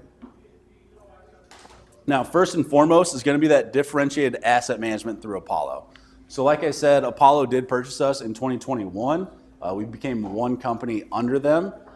We actually have been partnered with them since day one. They gave us our seed money to start. They have managed our money from the very beginning. It's just previously we were paying a fee for them to manage it, and now we don't have to pay that same fee. By working with Apollo, we're able to earn about 40 basis points more on our returns, or 0.4% more on our returns than our peer competitors. Now that may not sound like a whole lot, 0.4%, but please remember earlier I said we had $350 billion in total assets. So that means an extra 0.5% on $350 billion. That's millions and millions of dollars in return that we're talking about. So every little bit really matters. Additionally, we have the ability to source low-cost funding through various business channels. So we don't just operate in the retail space. I mentioned earlier we work in the pension risk transfer, PGA space, if you will. We're getting into the structured settlement space as well. So we are making sure we are expanding and making sure that we are able to take advantage of this current rate environment that we find ourselves. Highly efficient and scalable operating structure. I mentioned earlier, 1,200 employees, 1,400 employees, now up to 2,000 employees. Again, done with intention, done with the purpose of processing business in a timely manner. And finally here, highly rated, strong, conservatively managed balance sheet with no legacy liability issues. That last part's really big, no legacy liability issues. So like I said earlier, guys, we strictly do one thing. We strictly do annuities. We are relatively new to the industry, coming into the retail space in 2011. So again, very relatively new to the space, but in that short time, we've gone from being a startup to the #1 annuity carrier in a very, very short time. And we've done that with our pricing method. All of our products are priced the exact same. So that means that we don't have anything on the books that are bad, that are dragging us, costing us assets, costing us money, making us not profitable, that we would have to then go cut our rates and start a vicious cycle, if you will. So those are some really big things that really kind of differentiate us from our peer competitors. Whatever your client's needs are, we do have a solution, be it income, accumulation, legacy, or protection. Today, we're going to talk about our accumulation solution as well as our income story. These are going to be our #1 and 2 selling products. We've done billions in sales in both of these, not collectively over the years. In individual years, we've done billions in sales in these two products. These are kind of the core of our business right now, and I'd really like them to be a core piece of your business as well. So first and foremost, what we're going to do is we're going to talk about the Performance Elite. So this is our pure accumulation story. There's not going to be a whole lot of frills here, not going to be a whole lot of bells and whistles, but this is really going to be a great opportunity for your clients to have some safe growth opportunities on their assets. So a couple things about the Performance Elite. First and foremost, there's going to be a premium bonus credited at issue. I'm going to get into what that premium bonus is in a minute here. We've got fantastic market-leading crediting rates, going back to what I had mentioned about our indexes performing year in and year out. And then we have some great liquidity features with the Performance Elite Plus. So first and foremost, let's get into the premium bonus. I highlighted the state of Florida here for everyone. On the base model, the Performance Elite, that's going to be a 16% premium bonus to your client. And on the Plus model with the enhanced liquidity, it's going to be a 22% premium bonus to your client. Now, guys, I want to differentiate something early here. So yesterday, Jake was talking about 30% bonus on the Nationwide product. Now, that bonus is an income-based bonus, and we're going to get into that on our product. This is a cash bonus to your clients. Your clients bring in $100,000. They put it with Athene. On the base model of the contract, we're going to give them $16,000 added directly to the contract. On the Plus model, we're going to give them $22,000 added directly to their contract. That is cash value added there to them. Now that does stay inside the surrender period, that does vest over the 10-year period, but that is cash value. Now we do also have a 15-year. I'm not going to spend a ton of time talking about the 15-year. I think in most instances that's going to be too long of a surrender period for most people, but it is an option, and that's going to come with a 27% premium bonus. Again, that is a cash bonus to the account for your clients. Now, with that being said, we do have a lot of different index options here. So this works out to a total of 27 different indices. That sounds like a lot. Who wants to have 27 different choices for just about anything? No one, right? So I'm going to simplify it a little bit here, and then I'm going to actually simplify it even further. So really, this is just 6 custom indices that we offer. So 6 proprietary indexes to Athene. The S&P, and then we offer these indices in 1 and 2 year point-to-points, and then with a fee or without a fee to basically get a higher participation rate or not. Now that still sounds like a lot of choices, a lot of options. So like I said, I'm going to simplify it further. Alan had mentioned this yesterday. Some carriers having a strategy preset. This was actually us that has that great strategy preset option out there. So what we've done is we've made a one-click button on the application where you can click between a conservative, balanced, or a growth model, and we will diversify the client's assets into these 6 custom indices: 20% into the AI Go, 10% into the Apex, 20% into the BNP Mad 5, 15 and 15 into the S&P and NASDAQ, and then 20% into the UBS. Now these indices are actually going to cover different sectors, different markets, different assets. So the BNP is going to be multi-asset, made up of stocks, bonds, and commodities from the United States, Japan, and Europe. The S&P and the NASDAQ are obviously going to track the S&P and the NASDAQ. So what that means is your clients are diversified. They're not all in US equities. They're not all in global opportunities. This keeps them diversified, so no matter what's happening, your client still has upside potential. It's a great way to keep your client diversified and not put all of your eggs in one basket. Now, like I said, we do have 3 different options inside of the strategy preset. All 3 different options are going to use that same blend. They're just going to use it a little bit differently. So on the conservative option, we're going to strictly use 1-year point-to-points. So that means at the end of the first anniversary, the client's going to have the opportunity for crediting. Every single year on their anniversary, they'll have the opportunity for crediting. On the balanced, we're going to use what's called a ladder strategy. I'm going to get into that in just a minute here, how that works, but effectively what we do is we're going to put half the client's assets in the first year into a 1-year point-to-point, half into a 2-year point-to-point, and then every other year, after the first contract year, we'll put those assets into a 2-year, and then every other year, the client's going to have the opportunity for crediting using the higher participation rates of those 2-year point-to-points. Again, I'll highlight that here shortly. And then the growth opportunity is going to be the exact same thing as the balance. It's just the client's going to pay an additional fee to get additional upside via a higher participation rate. So let's kind of take a look at this example and how that works, right? So in this hypothetical scenario, the client got almost $4,000 as a return. We will assume all of that $4,000 came from the AI Go, just for simplicity purposes. It could have been any of these indices. That one's at the top right, so that's why I always pick that one. So we'll assume all that return came from just that one. Now, at the end of the anniversary, we're going to rebalance the client into the exact same blend that they were previously in. We don't want to overweight one index or another. We want to keep your client diversified throughout the entire thing. The other great thing about us doing this is in this hypothetical scenario where only one index had as a return, what that means is when we reallocate it out, what we're doing is we're actually buying into those other indices at a down value with the opportunity for them to go even further up. Now, I mentioned we were going to get into how that laddering strategy works, right? So this is going to be that ladder strategy that I mentioned on the balanced and the growth. Yeah. No. Okay. I was just saying, take a breath. Oh, me? Yeah, absolutely. I apologize. Thank you. I was telling Chris yesterday I'm an anxious traveler, so we're coming up on me being a little anxious here. I apologize.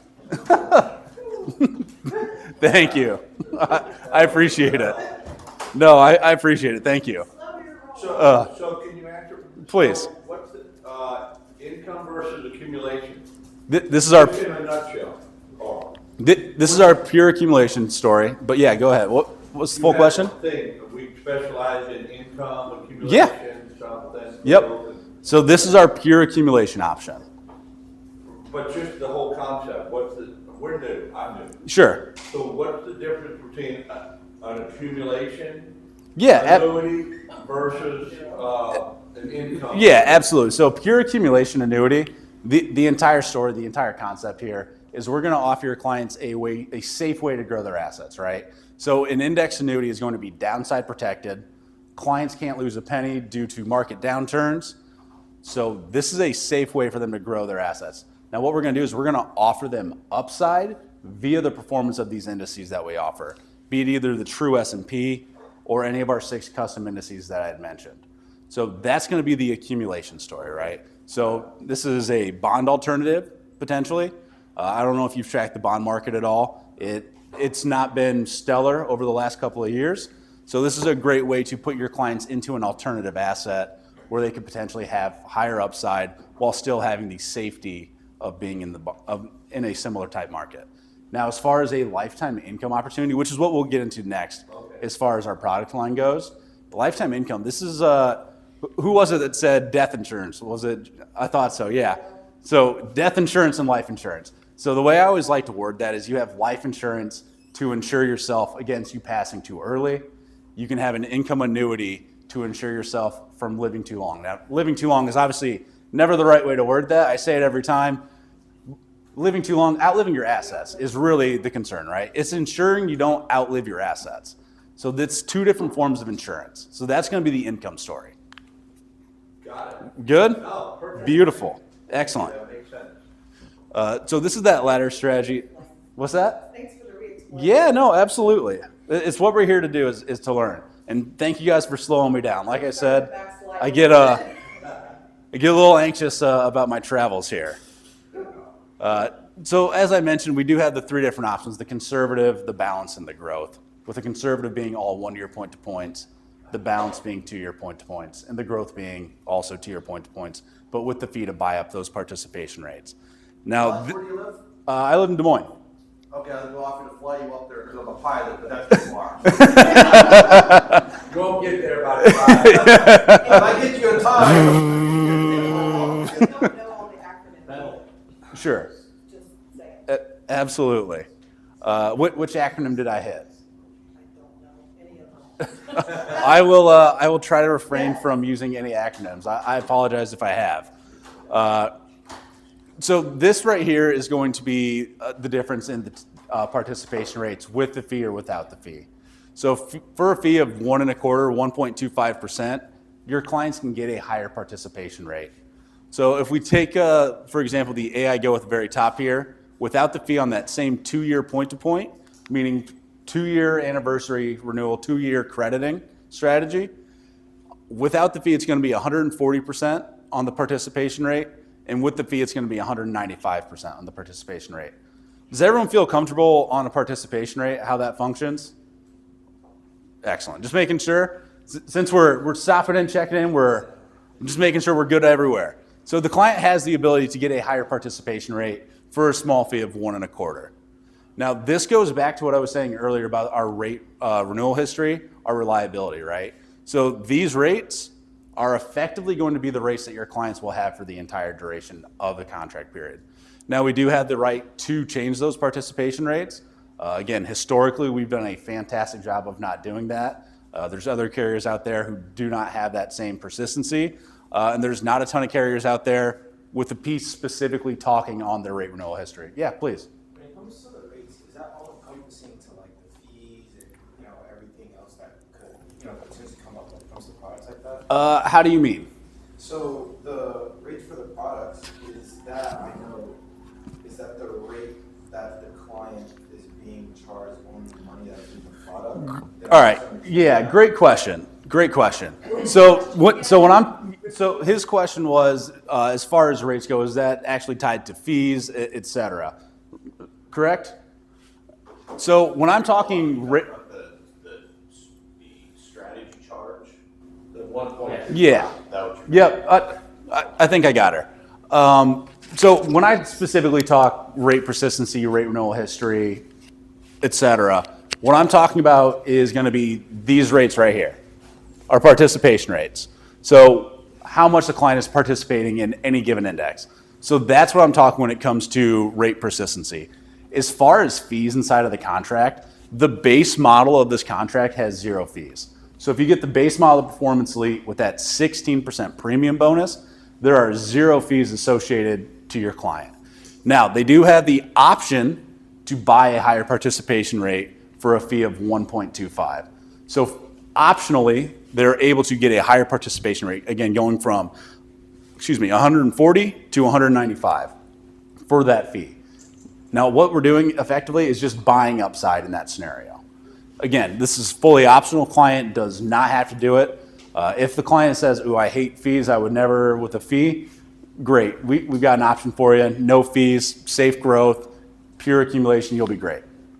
Did I answer your question? No, you did, but we're on the same page. So, like, for example, if they did want to participate, Yeah. have a larger share of that participation, and it would get into where they are paying a fee, that fee, let's say 1 1/4 Yeah. for, easy math, that's all encompassing, so we can feel confident saying that. Yes. Listen, when it comes to fees, you're not worried about hidden fees. That 1 1/4 that you're going to be. Correct. That participation is everything. Yes, correct. Yeah, that's a great point. Another question I get frequently is that 1 1/4 per index? That is 1 1/4. Actually, tell you what, it's like 2 slides down.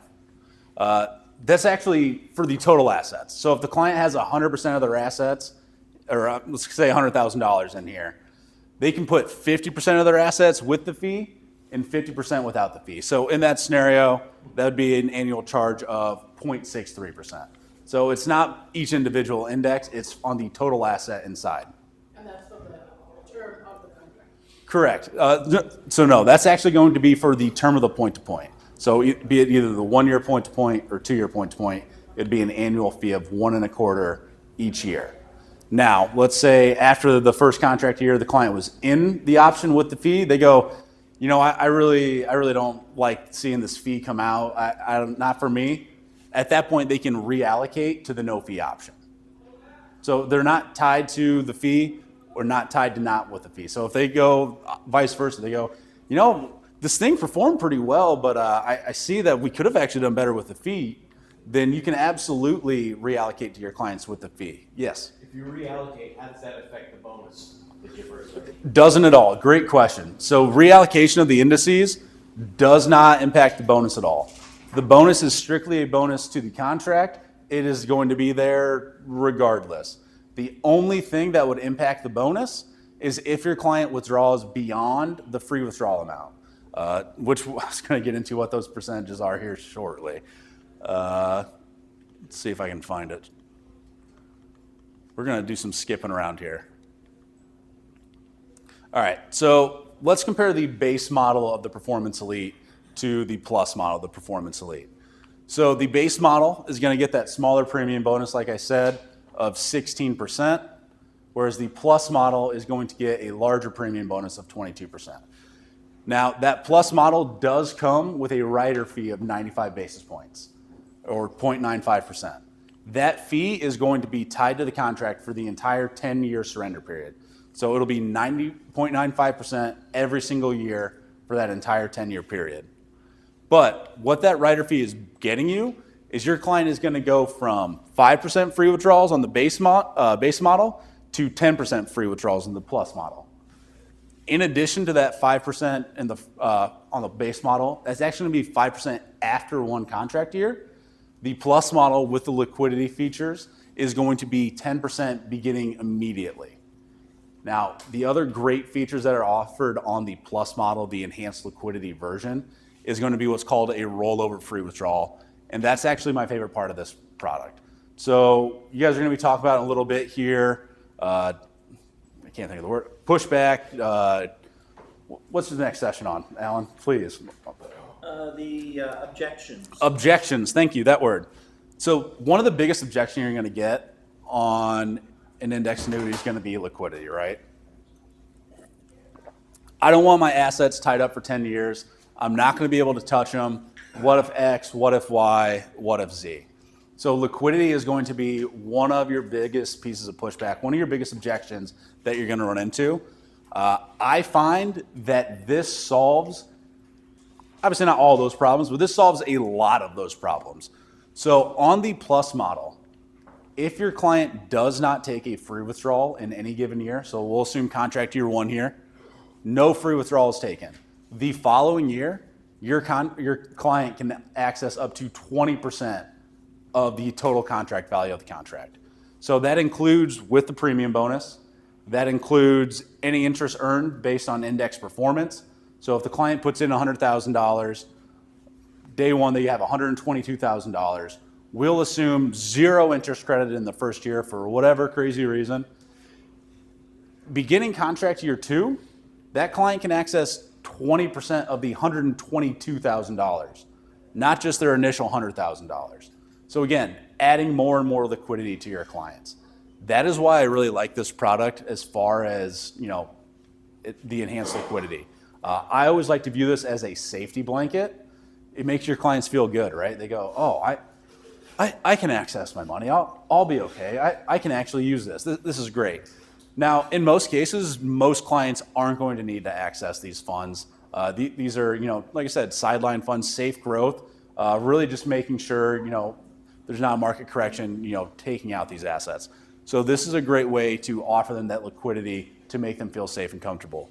Now, a question I get very regularly regarding the rollover free withdrawal is, does that continue to increase? Does it go from 20% to 30% to 40%?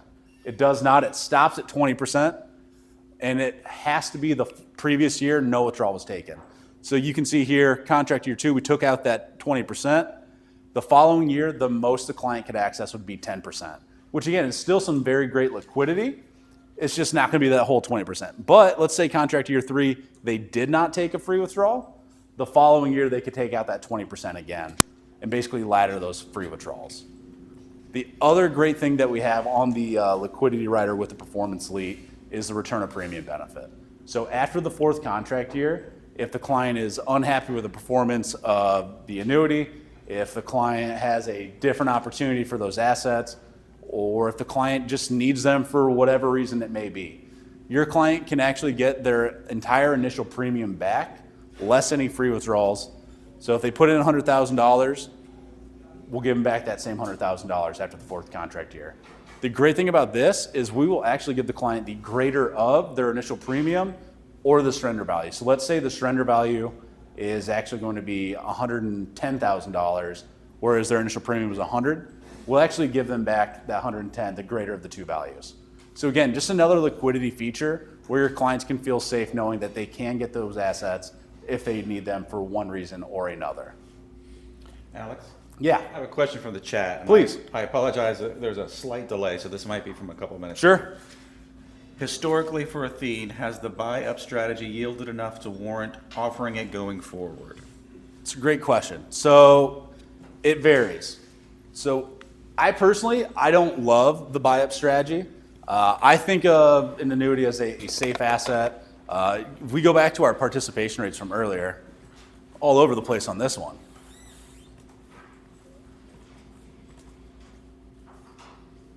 One more. There we go. So if we go back to our participation rates from earlier, we are currently in a very high interest rate environment. Participation rates, caps, fixed rates have never been higher. This is an all-time time to buy or sell an annuity because the value proposition is fantastic right now. So to me personally, I don't know that buying up the rate is worth it. Now, that being said, I know some guys who only use the with fee option and give the client the absolute most leverage that they can. Thought process being, well, hey, we're in an annuity. This is a safe asset. My client can't lose any money. Let's be a little bit aggressive inside of this asset, right? Let's make sure we give the client all the upside possibility, all the upside opportunity that we possibly can. So yes, there absolutely is value. For a matter of fact, I don't include this in my presentation. My partner does. There's a real life example of one of our clients who was invested in the 1-year NASDAQ and the 2-year NASDAQ.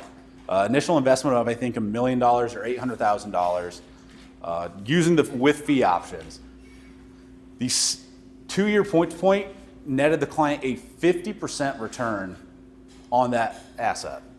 That is a 50% real return. Anyone familiar with index annuities should know a 50% return on an index annuity is bananas. That's better than the return you're going to get in equities regularly. So the upside is there, it is real. I obviously don't like to level set that as the expectation, which is why I don't include that in my presentation. But my partner really likes, he's a big flash guy. So he does always include that. Any other questions on Performance Elite? We hit a lot and we kind of jumped all over the place here. Please. With the return of premium, is there an additional penalty or new penalty? Nope. So that's the entire benefit, right? With the return of premium, is your client puts in that $100,000, they're going to get back that $100,000 regardless. So that is the least that they can walk away with. Now, again, that is less any withdrawal. So if the client takes out a free withdrawal in one of those 4 years, we can't give them their $100,000 plus also the money they already took out, right? That'd be a bad business model for us. We wouldn't be in business for very long. But the worst the client will walk away with is their initial premium. So with the Performance Elite guys, fantastic premium bonus, market leading crediting rates like I had mentioned, fantastic index returns, and then the really powerful liquidity features, that 10% free withdrawal, 20% rollover free withdrawal, which again, I think is really that great safety blanket for your clients who are concerned about having their assets tied up inside of an annuity. And then, some really great liquidity options like I had mentioned. We do offer a 7, 10, and 15-year model of the contract. The 7-year will actually issue all the way through the age of 83. The 10-year we will issue through the age of 78. And then, like I said, that 15-year we do offer. I personally am not a huge fan of the longer surrender terms. I find it makes clients a little bit extra anxious. They're already a little bit anxious about tying up their funds for 10 years, let alone 15. But in some scenarios, it is absolutely a great move. It's the right fit for the client. And we'll issue that through the age of 64 in the state of Florida. All right, so I've got about 5 minutes. So I'm gonna hit the key highlights here on the Ascent Pro bonus. I apologize for not gonna be able to go into deeper details. But again, the Ascent Pro bonus is gonna be our lifetime income story. So this is going to be that death insurance or the life insurance. I don't remember how you had it. Either way, this is going to be the insurance for your client outliving their assets, right? So great thing that we offer with the Ascent Pro bonus, we have a 20% bonus to the income base. So this goes back to what I was saying earlier, right?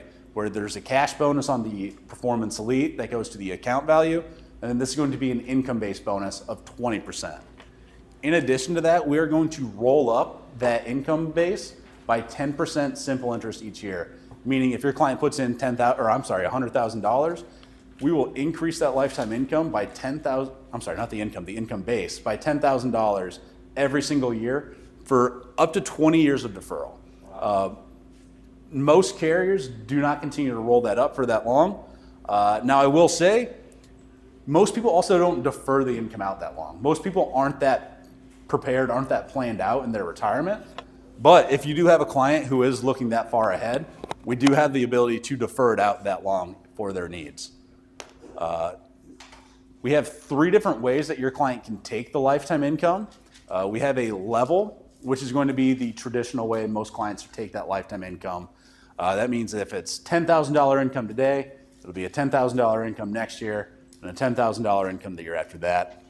We have an earnings indexed income, which is going to increase the client's income based on index performance. So again, we'll assume the client started with an income of $10,000. If the client gets a return of 5% to the account value or increase to the account value by 5%, we will increase their income by 5% going forward. Think of this similar to a cost of living adjustment that you'd see on Social Security.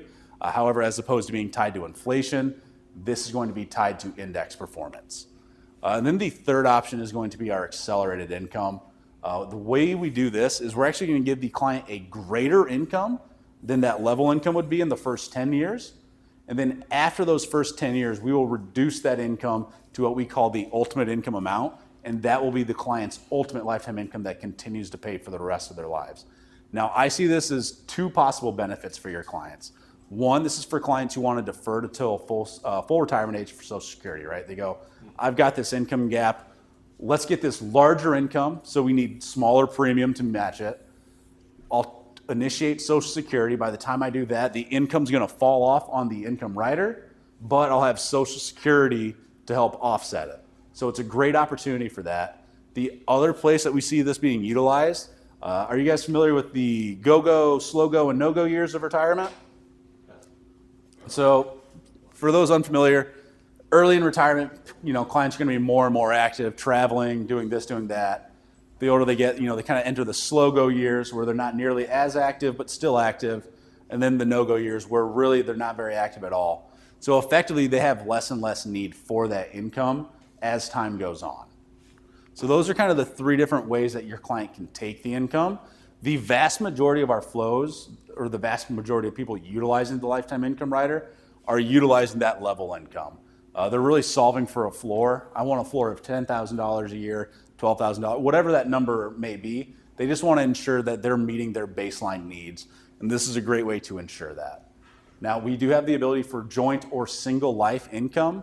That can be elected when the client goes to initiate the income. That does not need to be decided when their clients are applying for the application, which is a really great deal. It adds additional flexibility because let's say they plan to turn this on in 5 years, 7 years, 10 years. A lot can change over that time, right?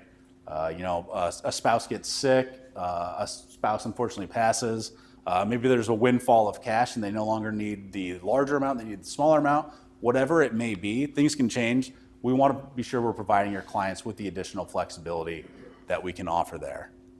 I'm going to skip through a couple things here. I apologize for rushing through this, guys.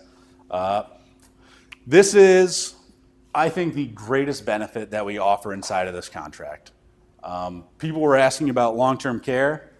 This is not long-term care. For any of my compliance people listening, not long-term care. But this is going to offer a fantastic benefit to supplement long-term care for your clients, where if after the first contract year, this requires 1 year of the contract being enforced, not 1 year of the income rider being activated, just the contract has to have been in force for 1 year. If the client is unable to perform 2 of 6 ADLs, so toileting, bathing, forget the other, I apologize. Yes, thank you. Good man, Alan. Yep, after the first contract year, if the client is unable to perform 2 of 6 ADLs, we will pay them an enhanced income benefit for either 5 years or until that account value hits 0, whichever happens first. So for single life, that's going to be a 2 times benefit, and on a joint life, that's going to be a 1.5 times benefit, but that would be for either spouse. So if either spouse is unable to perform 2 of 6 ADLs, they're able to utilize that joint benefit. So this right here, I think, is a huge deal. This is what a lot of people are looking for. Like we said yesterday, most people don't want to go to qualified care facility. They don't want to. It's the last resort to be there. They want that home care, and this is able to utilize that with the client being unable to perform 2 of 6 ADLs. Still fantastic, great participation rates, so still upside potential. This is one thing I really want to impart on you guys. Other carriers may have a higher income by, call it $1,000 a year for your client. That's going to work out to $100 a month. I've told you about our index performance. I've told you about our participation rate renewals. That means we're going to be able to keep that account value alive and active for a longer and longer period of time based on that index performance. Meaning if your client is unable to perform those 2 of 6 ADLs, that account value will be active longer to get that full 5-year benefit. If the client passes, that's a larger death benefit they're leaving onto their beneficiary. So would you give up $100 a month on your income for a greater upside on the back end? That may be a question for you and your clients to have that conversation with. Because again, $100 a month, I don't know is the deciding factor for me when there's additional benefits. So I apologize, I did skip through that a little bit quickly. I do got to get out of here, so I apologize. We do have a fantastic calculator. This is a client-friendly calculator. Same thing, plug in $100,000 income in 5 years, client's age 65. It'll tell you exactly what that income will be, or vice versa, where you put in, oh, my client needs $10,000 a year. How much is it going to cost to cover that floor? The really great thing about this tool is you can, like I said, let your clients go play with this. I've talked to plenty of advisors where they thought they were going to get a sale for this much. They showed the client the website, and all of a sudden it was an extra $50,000. Well, we were playing around with it, and we found out we could actually get this much if we use this. So we'd like to go with this bigger amount if that's okay. Yes, that is okay, yes. So that's my time, guys. Thank you very much. I apologize for being a little rushed there towards the end. If you do have any questions, my email is very simple. I'm very easy to get a hold of. It's ahill@athene.com. Not a-hole. All right, what are you doing? I was just getting to that part. Yeah, so it's ahill@athene.com. Best way to remember that, it's A-hill, not a-hole. So thank you guys very much.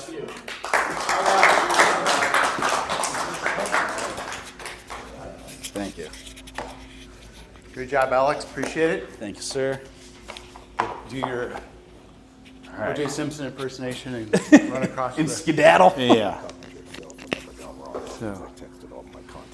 Oh, that's I'm sorry, that's my office phone. I'm the internal. Oh, okay. So All right. they say no. I've gotten my hand slapped a couple times on that one. So as we took a break 20 minutes ago, let's just roll through this, and then we'll maybe get to lunch early. Is that okay? Yeah. Okay. Okay. Yeah. We're gonna roll right through and then do this fun exercise. So before we get started, I would encourage everyone to follow Wendy on LinkedIn. And the reason why I say that is we talked about yesterday, annuities for some reason get a bad rap, from a lot of sources, right? Whether it's the mainstream media, people that have big platforms.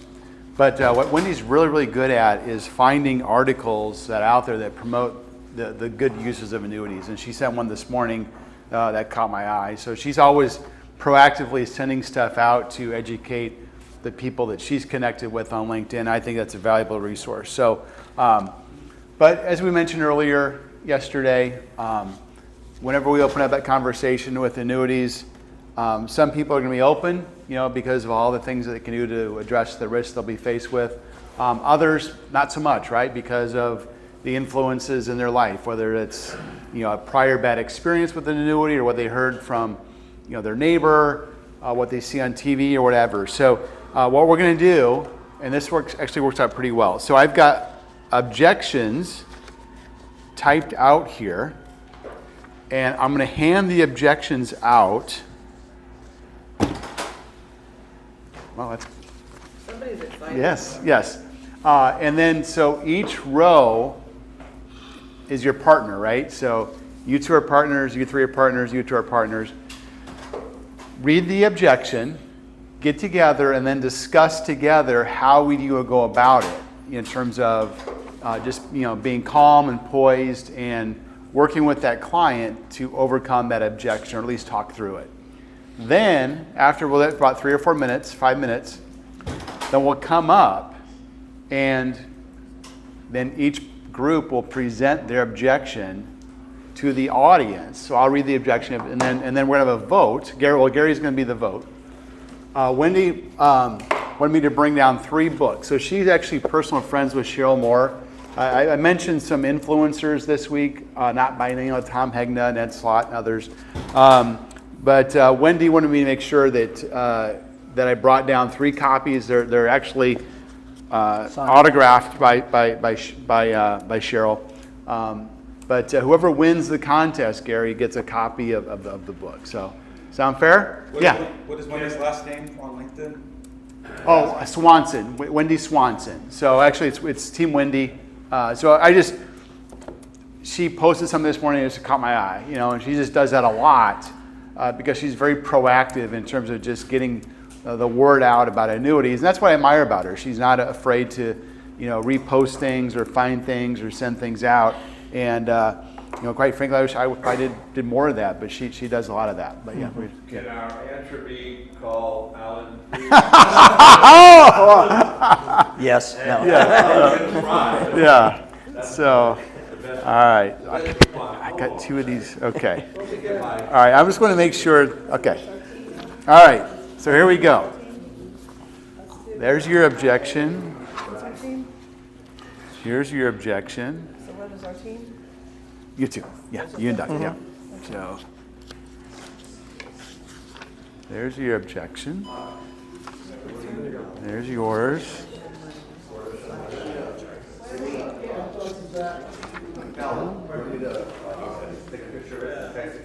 Okay. Perfect. Thank you. Well, okay. Hey. There's yours. Here. Can I take a picture of it and then I can just scan it and make it a PDF? I took a picture too. Of this? Of that, yeah, but go ahead. You can take one too. So, what? Oh, you didn't get one? Whoops. Thank you.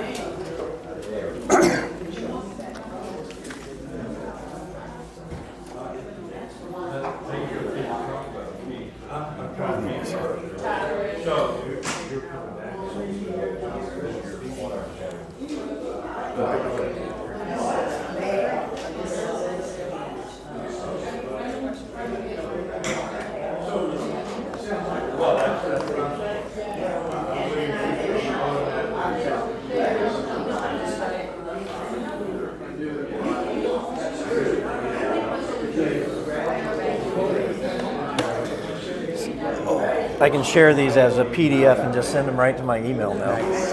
Perfect. You're the man.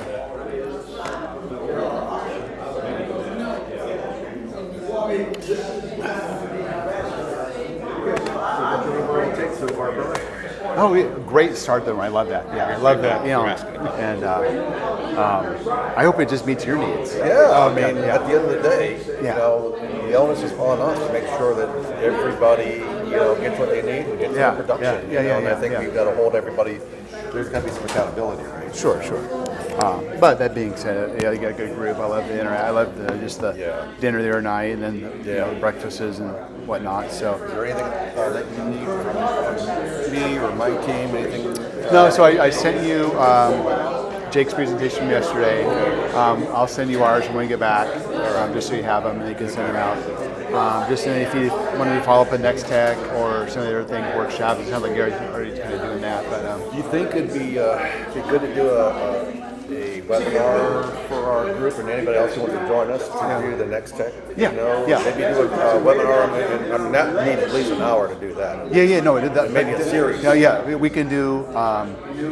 Let's just because it's a big undertaking. So what we can do is we can do a preview. Scott and I can do a preview, and then find out those who are interested. Okay, that's good. Then whoever shows interest, then we'll go do a deeper dive because I don't want to if there's not.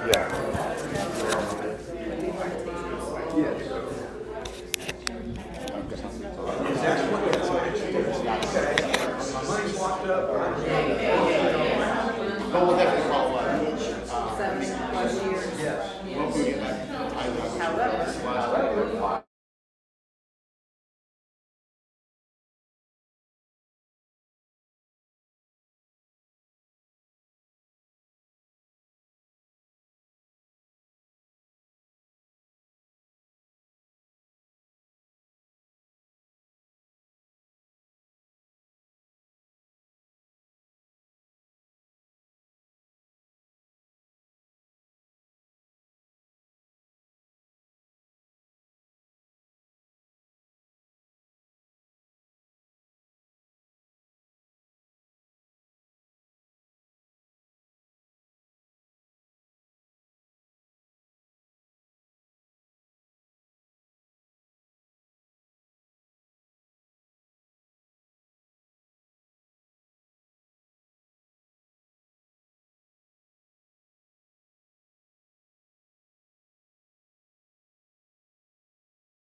1 minute here.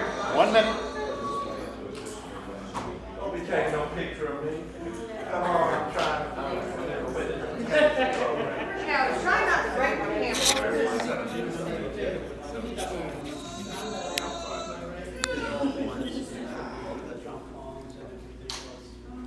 Is this on? Okay. All right. Who wants to go first? Okay, come on up. Both of us? Yeah, absolutely. All right. So I will read the objection. How about that? I got my answer on the back. Okay. All right. Whoever's going to speak, Oh. can you use this or pass that around? Got it. All right. All right. I'm concerned about locking up my money and surrender charges. Okay. So, well, that's a great analogy on your part. And on the legacy annuities, there would be limitations of a 7+ years. However, with newer and yet fully guaranteed products, there are current products that offer more flexibility, as well as a bonus of up to 22%. In some products, if I can read my own handwriting, as a bonus of up to 22% in some products, with minimum fees, if you so choose, or fees for less of a bonus, which both products have no surrender fees. Would that be of interest to you? Okay. All right. Is that? Yeah, very good. All right. Would anybody else do something differently? Okay. We just need a cipher. That's fine. Do All I? right. All right. We need a cipher to read your handwriting. Right? There you go. Cool. And then Hey, you got the that's microphone. not bad for somebody that was 0. Yeah, that's right. Okay, the microphone. Yeah. All right. Who wants to go next? Okay, coming up. Yeah.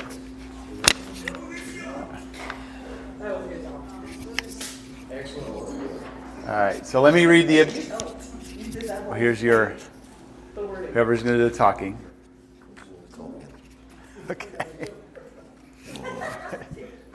The objection is my barber told me not to buy an annuity.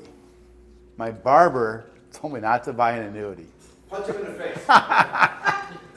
What he did to your hair. Is it plant-based? Oh, okay. I know your barber told you not to buy an annuity, but can your barber guarantee putting back on your hair after he cuts it? Yeah, there's glue. No, he can't.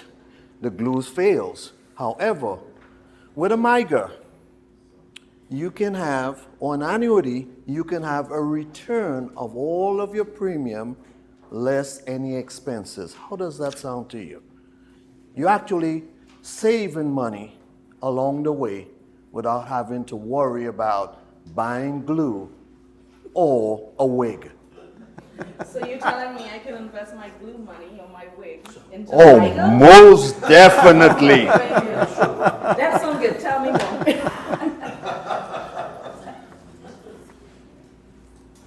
With an annuity, you can have guaranteed income for life. Your barber cannot guarantee that he'll be able to cut your hair for life. He may come down with a stroke. He may go out of business. But guess what? You're guaranteed for life. Maybe you need to sell my barber an annuity also. Let's go meet him right now. That was good. That was good. Oh, we need the microphone. I have a question. What's a MIGA? And a bobber. Bobber and a MIGA. All right, who wants to go? Who's it? All right, come on up. Come on up. All right, I'll read it. Who's gonna? All right. If I die, I heard the insurance company keeps my money. If I die, I heard the insurance company keeps my money. Well, yesterday I would have said, yeah, so have I. Yeah. But now I know that they come with guarantees for a death benefit that you can leave to a spouse or your estate. Yes, there's a lot of misconceptions out there about annuities, and I understand exactly what you're saying, because a lot of people raise that same question to me as well. The reality is there are annuities that can be structured where it can pass down to your heirs, your spouse, or others as well. So let me show you some of the options that are available for you. Well, it's actually spelled out that there is an option in the policy that shows you that it will pass down to your heirs or your spouse. Excellent. Oh, Excellent. Very good.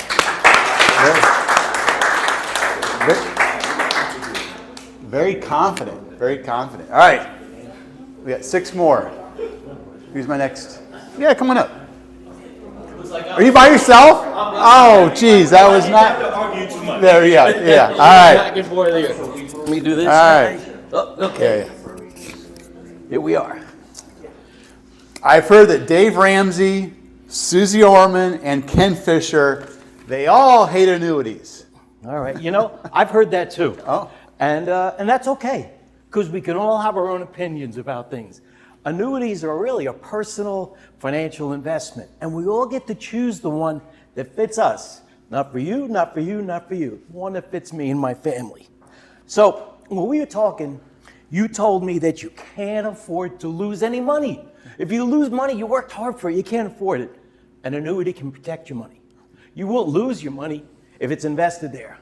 You also told me, hey, I'd like to earn some money. Annuity can grow your money while it stays safe.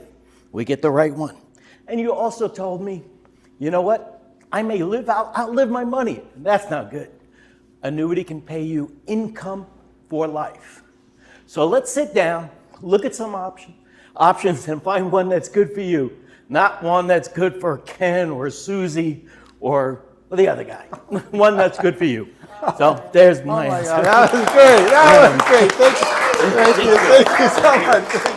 I think we're just going to give him a book right now.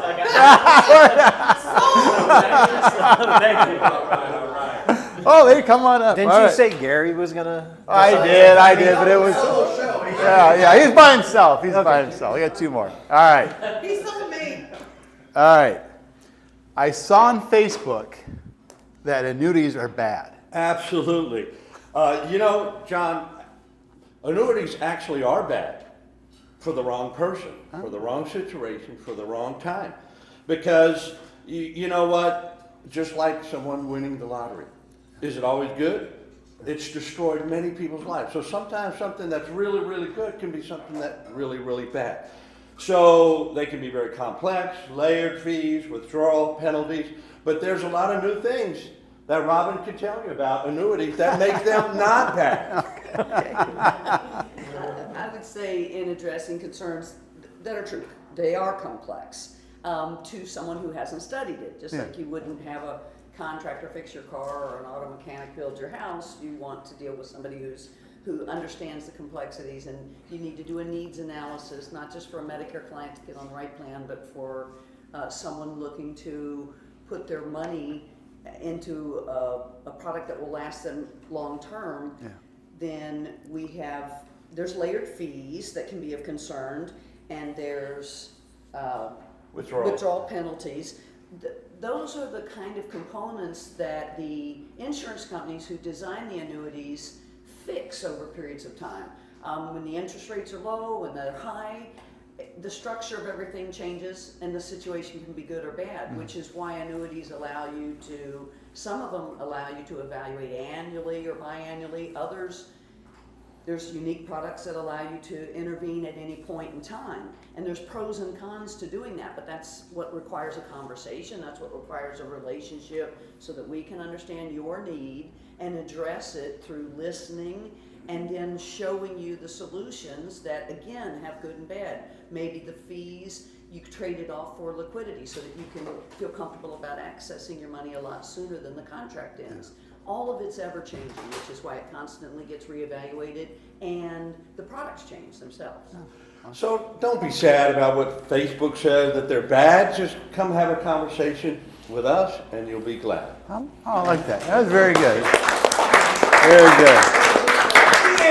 All right. I've lost track. Oh, come on up. Come on up. Yeah. Competition's getting fierce. It is. Alan's the judge now. I just passed the torch to. Kind of like Betty yesterday, changing the rules on the fly. So there's 2 books left, and everybody's in groups of 2. So would one group get both books? Well, I know when we can we'll send more. We'll send more. Yeah. All right. I'm already working with an advisor. You are. Honestly, that's outstanding. You're one step further than the majority of the country just by having an advisor that you're working with to help plan. I don't think the question is if you have an advisor or not. My question is, are you working with the right advisor? And I know you may be wondering what I mean by that, but I just want to show you a sneak peek of what process I take my clients through to make sure that they're in the product that best suits their needs at each stage of their life. Okay. So we're going to start in your 40s, and then in your 50s, and then when you get to your 60s. These different milestones that you have in life, your financial needs are going to be changing. Inflation is constantly going up. So is your advisor taking you through these steps and going through this process to make sure that the product that you're in is the right product for your ever-changing needs? No. Then isn't that worth the conversation? Absolutely. Let's sit down. Okay, Yeah, great. oh, man, So that was awesome. good. That was good, dude. All right. Here, take this back with you. That was great. All right. Who hasn't gone yet? I know Tim's group hasn't gone yet. What's These guys here. Karen, come on, Karen. Okay, Karen.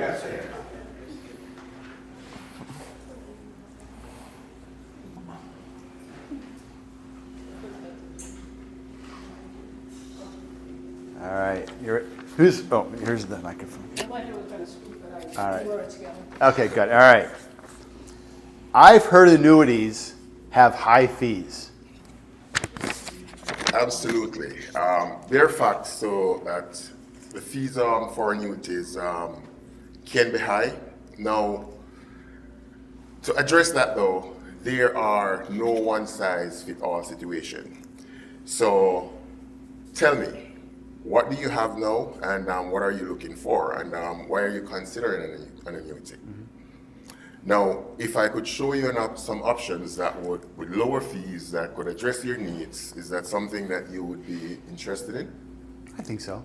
Okay, so let's set an appointment. All right, cool. That was easy. All right, thanks. We have one more group? Yes. One more. Joe and Joe. Tim Okay. and-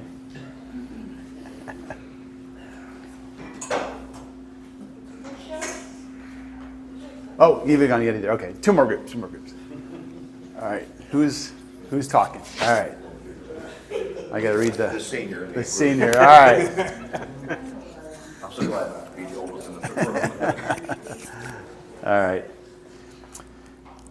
This sounds too good to be true. How can they do this? Well, what's insurance? How does insurance work? It's about law of large numbers. Okay. Right. Yeah.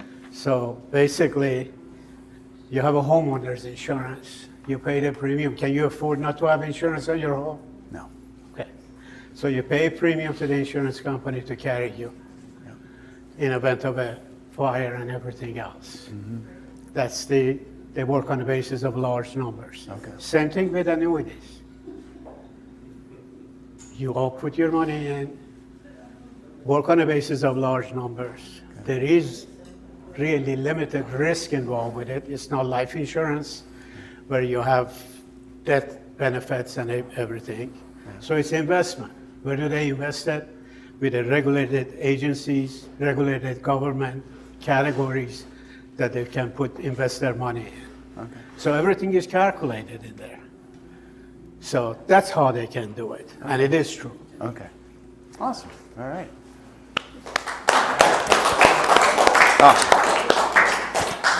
Yeah, we saw it yesterday when they went through the nationwide illustration. Kind of how is it? We have the various ones. You ready? All right. Last group. Do we have a microphone? All right. Okay. We'll get through it. We'll get. Come on, Regina. Come on, Gina. That's a good girl. All right. The folks in the chat would like to be eligible for that book, by the way. Okay. Absolutely. All right. We'll figure. How about Well, Ellen figure out. She's. Yeah. Okay. Who's got the mic?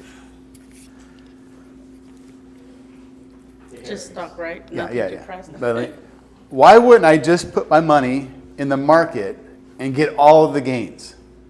Well, that's a really common and smart question. On the surface, it sounds logical. If the market goes up over time,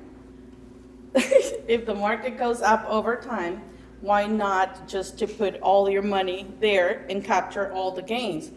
But here are a few key reasons why people don't usually put all the money in stocks. Risk of loss. Okay. The market does grow in the long run, but it doesn't go up in the straight line. There are years when it drops 20 to 40%, and money is in the market. If all the money is in the market, you need it during all. Sorry. I'm not used to in front of people.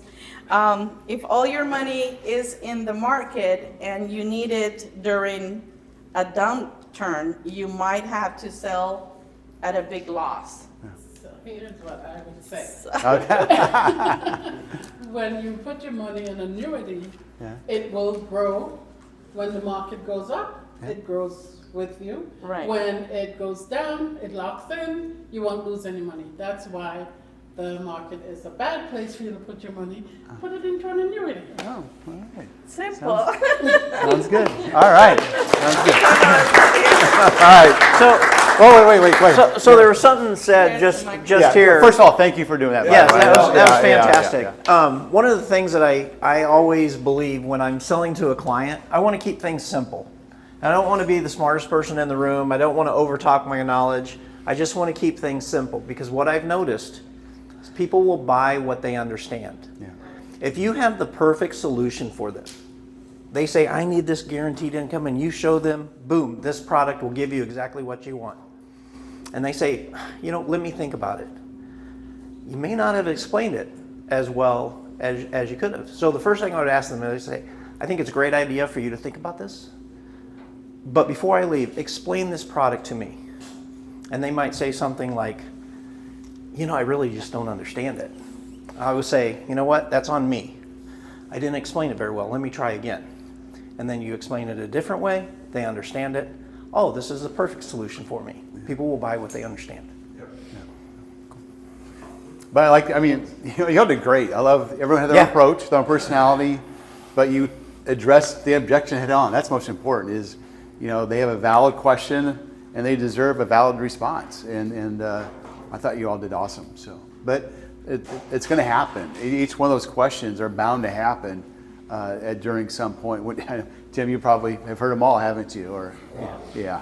So. And we will keep working on this. Yeah. When you guys get objections, give Wendy and I a call, and we can go over them. When I've heard people say, I heard annuities are bad. And I said, well, some of them are, so let's stay away from those. And Dave Ramsey and Mr. Fisher, they're out there talking about annuities as a whole. So when they're talking about the negative parts of annuity, it's usually the negative part of a variable annuity, but they're tying that into a fixed annuity. And so it's a little bit disingenuous. If you tell me that all annuities are bad and you're just picking the certain part of this variable annuity that I'm not even talking about, that's not accurate. And I think procrastination is just, it's a real thing in human behavior. And so when somebody says, I just want to think about it, that's procrastinating, whether it's justified or not. But, one certified financial planner I know says he talks to 14, 15-year-old kids and says, if now you were able to take a whatever percentage, most of it you keep for yourself because you've got goals, but like you said, to put it on yourself and say, I'm worried about procrastination because we want to take advantage of this window so we can come back on a different day, certainly, but like you said, asking them and addressing it right then and there so that they want another meeting rather than just leave so I can close the door and quit answering the phone for you. It's like, all mutual funds are bad, right? Yeah. No, it's not true. There's some bad mutual funds you don't want to be in, and there's some great ones you definitely want to be in. Right. I did like that many of you didn't invite to extend the conversation. Let's meet again, or let's get together and learn about you. That's important because every situation is different. Every annuity, most annuities will fit something, right? But anyway. And I don't know if it was today or yesterday, but somebody, you guys were talking about the first meeting is not the solution. Yeah. The first meeting, it was asking them questions and. Well, that's what Chris was talking about this morning, is finding what the concern is and just making sure you're understanding repeating it back to them, what their concern is. Yes. Yeah, I think it's a good idea not to come up with a solution right away. Exactly. And we were talking about learning about your clients, okay? Do I got a minute? Absolutely. Okay. We got 25 minutes, okay. actually. So one of the things about our clients is learning about them. And I love the, getting more information from your client, asking them the information. If you're going to talk to somebody about, giving you $100,000, you want to know, they need to know that you know everything about them, what they have, what their goals are. Because if I just find out you have $100,000 in a 401k and I say, let's roll it into an annuity, I'm doing this for me, not for you, right? So that's all part of it. The fact finding, finding the concern, repeating the concern, coming back with a solution. Yeah. Are there, go ahead. Question on the rollover and moving money from one to the other. Yeah. Technically, we're not tax experts. How do we advise them on what this tax implication would be when he does this? Yeah, so in terms of moving money, if done correctly, typically what's called a direct rollover, which is from the plan into an IRA, or a transfer where it's on a company-to-company basis. Yeah, it's reportable, but it's non-taxable. So I would just say, unless you actually take the money and spend it, then it's going to be, no tax implications for you. If we're just reallocating money from this option to this option, if done correctly, there'll be no tax implications. Not when they take the money out, then they'll have to pay tax. So, but. And that's why we have new business. I mean, that's why new business helps, because then they're able to facilitate that, that movement of dollars. Because, typically with a lump sum or one time, paying, you actually are moving money from somewhere, right? An existing annuity, a CD, savings, 401k. So that's why the paperwork's important. So, but anything? Just when we're working with qualified money, it is a direct rollover. So it's going from one custodian that has it. If it's in the 401k, that's the custodian that has it. And then the new custodian is the annuity company. So it's just going from here to here. It's not passing through the client's hands. So there's no tax implications there. Where you'll have some issues sometimes is if the current carrier says, we're going to just send you a check. And they send them a check, and then they deposit it into their account, and then they put it into the annuity. Well, now on the next tax year, they have a time frame to do that, 60 days to get it in there. Yeah. But if they do that way, then there's another form that they have to go through with their accountant the next year on their taxes to make sure there's no taxable event. So whenever you can do a direct rollover from one custodian to the other, that is the way to go. Yeah, I think Tim has, On that issue, there are some custodians who refuse to do a transfer. Mm-hmm. Don't issue a check. So you can get the client to say, make the check out to the scene for the benefit of them, and you be prepared with the policy number, because I'm sitting there, when I know it's being sent to them, I'm on pins and needles waiting for them to say, okay, the mail came and it's here. I drive to their house, I've got a Federal Express package ready to go. I go from their house straight to FedEx and send it on, because I don't want to lose, I don't want to get a car accident and lose a kind of big check. Yeah. But, there's times when the custodians, instead of doing a rollover, which is so much easier, they insist on cutting the check. See it every day. So, but if they make it out to the annuity company for the benefit of, it kind of prevents the client from depositing it into their account. Mm-hmm. They know they've got to call you and say, come fetch it, and I FedEx it. Oh. It's gonna be there the next morning. Yeah, Perfect. exactly. Yeah, question? One of the most important thing about sitting with a client, even a prospect for the first time, is really the proper assessment of the situation. Yeah. You gotta think like, first of all, you're not going to a drive-through to get your food and get out. That's just the beginning of your business. You sit down, you gotta assess the situation, you gotta think like a contractor that wants to build a house, gotta make sure the ground is stable enough to put a 5-story house on it. You gotta think like a pilot that wants to go, you gotta know where he is, assess the situation first. Have a plan how to want to go in there. So the first session is the most important session that you have to really assess everything properly. And another thing, since this is a financial matter, is to know who their accountant is, who their lawyer is, whether they have a will. You know, everybody avoids to see that, ask about whether they have a will, whether they have a trust set up. These are so important part of the things, because all of this work that we're going to be doing in here, if you don't have a will set up or proper trust set up in there, you're going to be, you know, having some serious problems when the death happens, when anything else happens. So that's why it is so important to get the information, proper information in, and tell them that you're going to come back. This is just the initial thing. We are not here to sell. I'm not here to take your money. I'm not going to just say, let's go this way and that way. It's just like, let's assess the situation. Let me put a plan together and set up a second appointment to really even elaborate more on it. Yeah. I have found so many clients that didn't even write a will. And the first thing that I did was immediately I call up an attorney that I work with and just say, hey, we need to do this right away. And by the way, this guy needs trust to be set up for it. You know, he's got a $5-10 million business running and doesn't have it. People don't have, they're so busy with their work. Yeah. So I think that it is so important to assess properly before the next step. Yeah, I think one of the things that is a reoccurring theme is having a process. You know, and once you figure out what your process is and when it starts to work for you, just repeat it. Just keep doing it over and over. Whether you're somebody that wants to write $100,000 worth of annuities a year or $100 million worth of annuities a year, just have a process, and once you get it working just like you want it to, then it becomes really easy. And then, okay.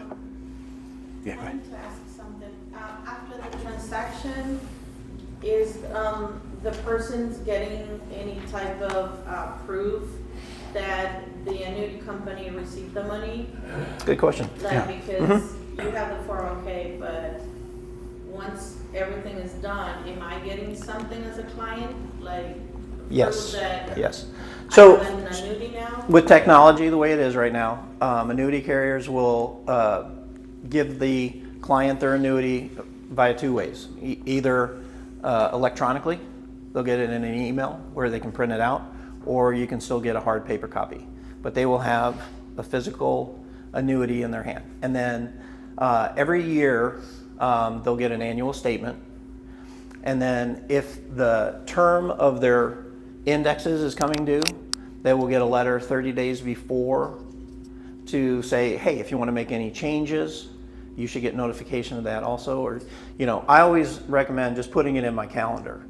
You know, I need to talk to Mike and Julie because they're about ready to get their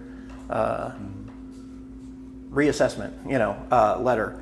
And so I'm ready to talk to them.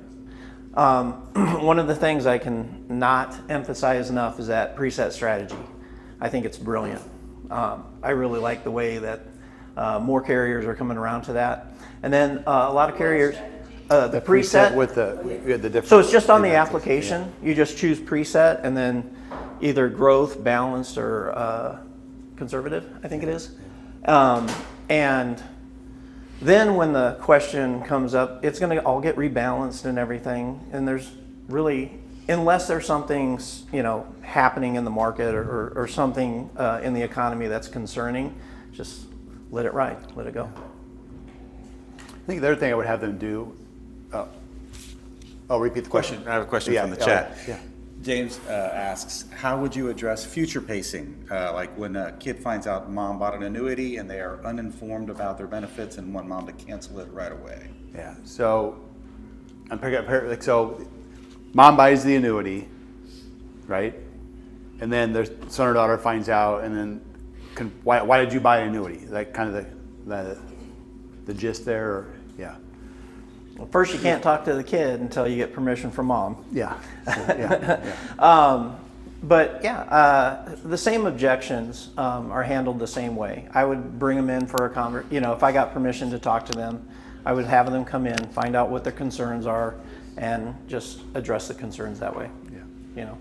There is a lot of misinformation out there about annuities. And asking people, can you make your own decisions? So that you know whether the spouse should be there or the son should be there. Yes, yeah. Well, I mean, there are some situations where if you're working with, older people, you want to make sure that if family should be involved, in those discussions. Yeah, especially if the power of attorney. Yeah. Or you're going, uh-oh. Yeah. Yeah. Yeah. No, but that happens quite a bit, and not only with annuities, but anything, life insurance, long-term care, is, why did mom buy it? Because they don't understand, or they're thinking it from their own lens. I'm 30 years old, I don't need an annuity, but mom's in her 70s or 60s, he or she, needed one because it fit their income need or preservation, whatever that is. So, but probably just a different phase of their financial life. Yeah. Go ahead. The people that are over 62, over 60, you really got to have respect for the older law abuse that we have all this year.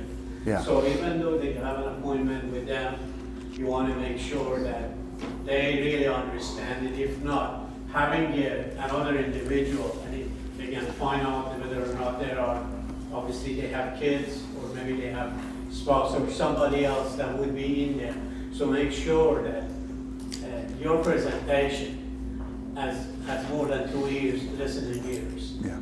That's really important for the people with a little bit of age. Yeah, go ahead, Gary. On your initial fact-finding mission, right? Yeah. First meeting, I think the most important thing to remember, guys, is building the trust, likability, and credibility, because people will buy from people they know, like, and trust. So Yeah. I think we kind of get in a mode where we're trying to get you to sell, but people will only buy from you if they like you and trust you. So building that rapport initially is absolutely essential. Yeah. Because I'm not going to buy from anybody I don't like. I absolutely will not do it. I don't think anybody would. No. If they don't like you, they're not going to buy from you. That's true. Yeah. There, I was going to say regarding the policy delivery, because they'll get, if you do electronic, you'll get an email, your client will email saying, hey, the money's been, your policy is enforced, what have you. A lot of the carriers have like client access portals where they go in and see their policies, whether it's a life insurance or annuity. I would encourage them to take the steps to get signed up. Get pass their name, user, whatever, the two-factor authentication, whatever it requires. But encourage them to be an active participant, in that portal, so they can go see their policies. So. And they feel that's nothing to hide. You guys Yeah, it's very true. Yeah, it's all going to be right there, and then plus they have to call the company to get their balance. They can just log in and do it whenever, 24/7. So.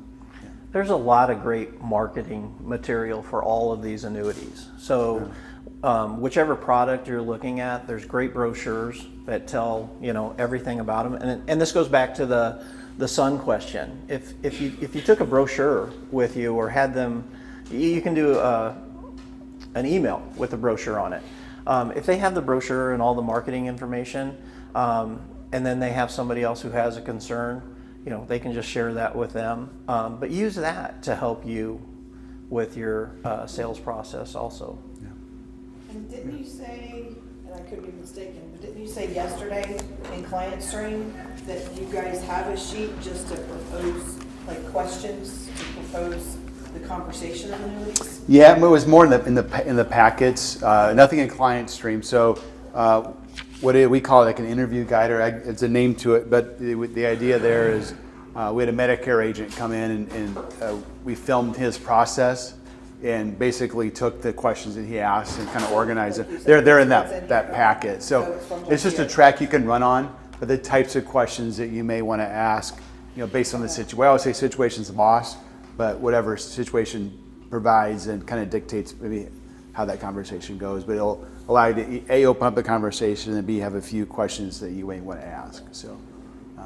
Because I was having a conversation with Gary yesterday, as I'm trying to put together, he's got stuff that he laminates with certain things, and when he has a Medicare supplement stuff, and this type of stuff would be good to have, something, just a one-piece laminate of questions that would propose to start that conversation. Yeah. What so they're looking for, that kind of stuff. That green handout. For annuities. Yeah. So, I would just start, do you want accumulation, do you want income? I've already got just allow them to, I think I got a couple I've kind of put through my head that I put on paper, but. That next tech have for the office and things like that, don't they? They have it's a fact finder, but it's purely just data. It's nothing interactive. Yeah, it's not the conversation based. It's just name, rank, and serial number. So. Wendy and I are in the process. We have 3 or 4 different fact finders. Oh, yeah. And we're trying to break it down and put together an annuity fact finder questionnaire. You were saying laminated stuff. My favorite laminated piece is that sequence of returns. Do you want to be Bob or Lisa? Do you want to make sure your money lasts forever, and or do you want to run out of money and just keep it where in the market and not be sure? Please email it to me. Yeah. Which one? Yeah. The sequence The of. fact finder. Oh, okay. Yes, absolutely. Fact finder. Fact finder. Yeah, we're working on, breaking down the best of 4 different fact finders that we've looked at and liked. Some of them not right for the insurance world, but yeah, we'll put something together. Questions. Yeah. For somebody like me that is not, I'm more familiar now, but that wasn't familiar, I wouldn't even ask. So the green sales guide, it has conversation starters and pivot statements and power. Maybe look at those and find the 1 or 2 that fits your style, and then modify it, and that way you got confidence. Yeah, go ahead. With all of the scams and fraud that is out there now, does SMS have anything in place that a potential client can tap into SMS and say, Curtis Beckles is truly affiliated with SMS? Somebody had something about getting their own URL today, or. That was just for probably the colored money. No, but that ties you with them if you have a URL. If they look up your name, they should be able to find out that you're. Just bring your insurance license. You can copy your insurance license. Yeah. Or your contact you have with Athene or whomever. But just to show that, I'm a licensed agent. I'm contracted with XYZ company. That's why I like workshops. Yeah. You do workshops, you come in and they spend an hour with you, and they learn who you are, what you're doing, they get an idea, and you know what you're talking about. Yep. It's They pre-qualify you right there. Yeah.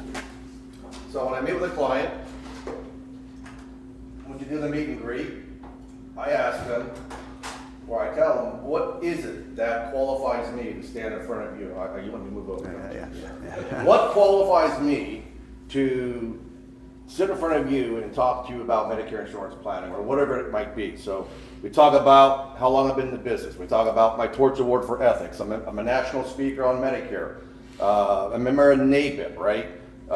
Founder and CEO of Medicare Journey, a national nonprofit organization dedicated to transparency and education in Medicare insurance planning.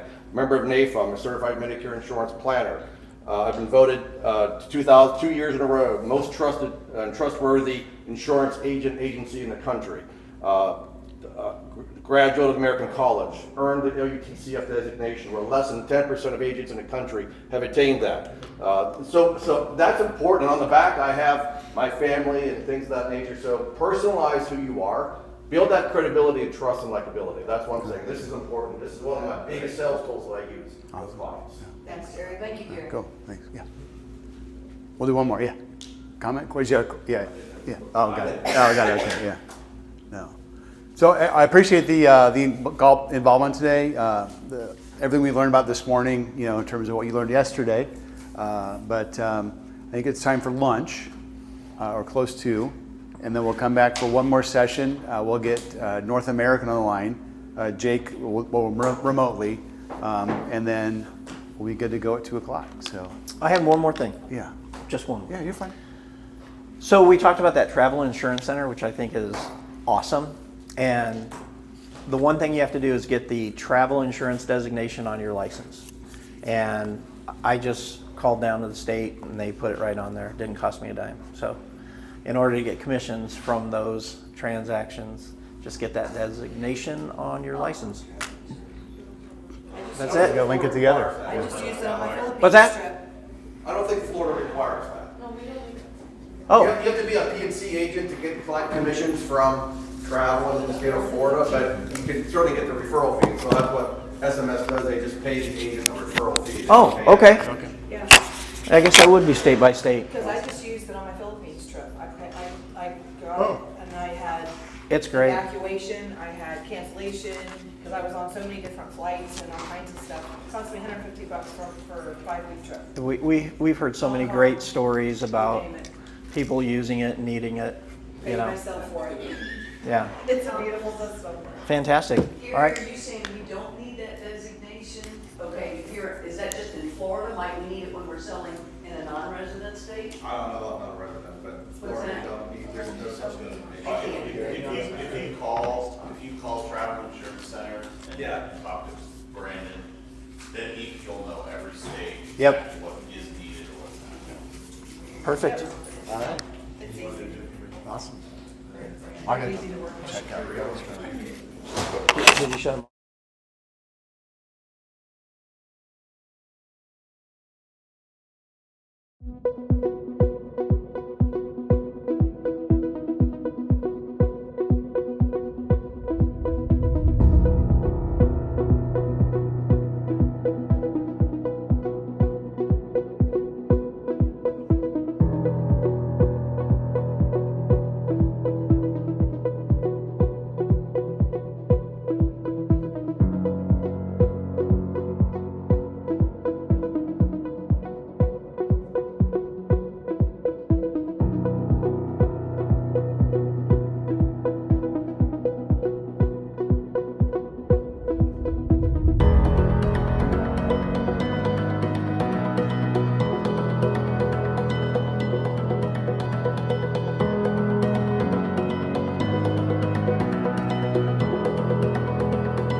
you.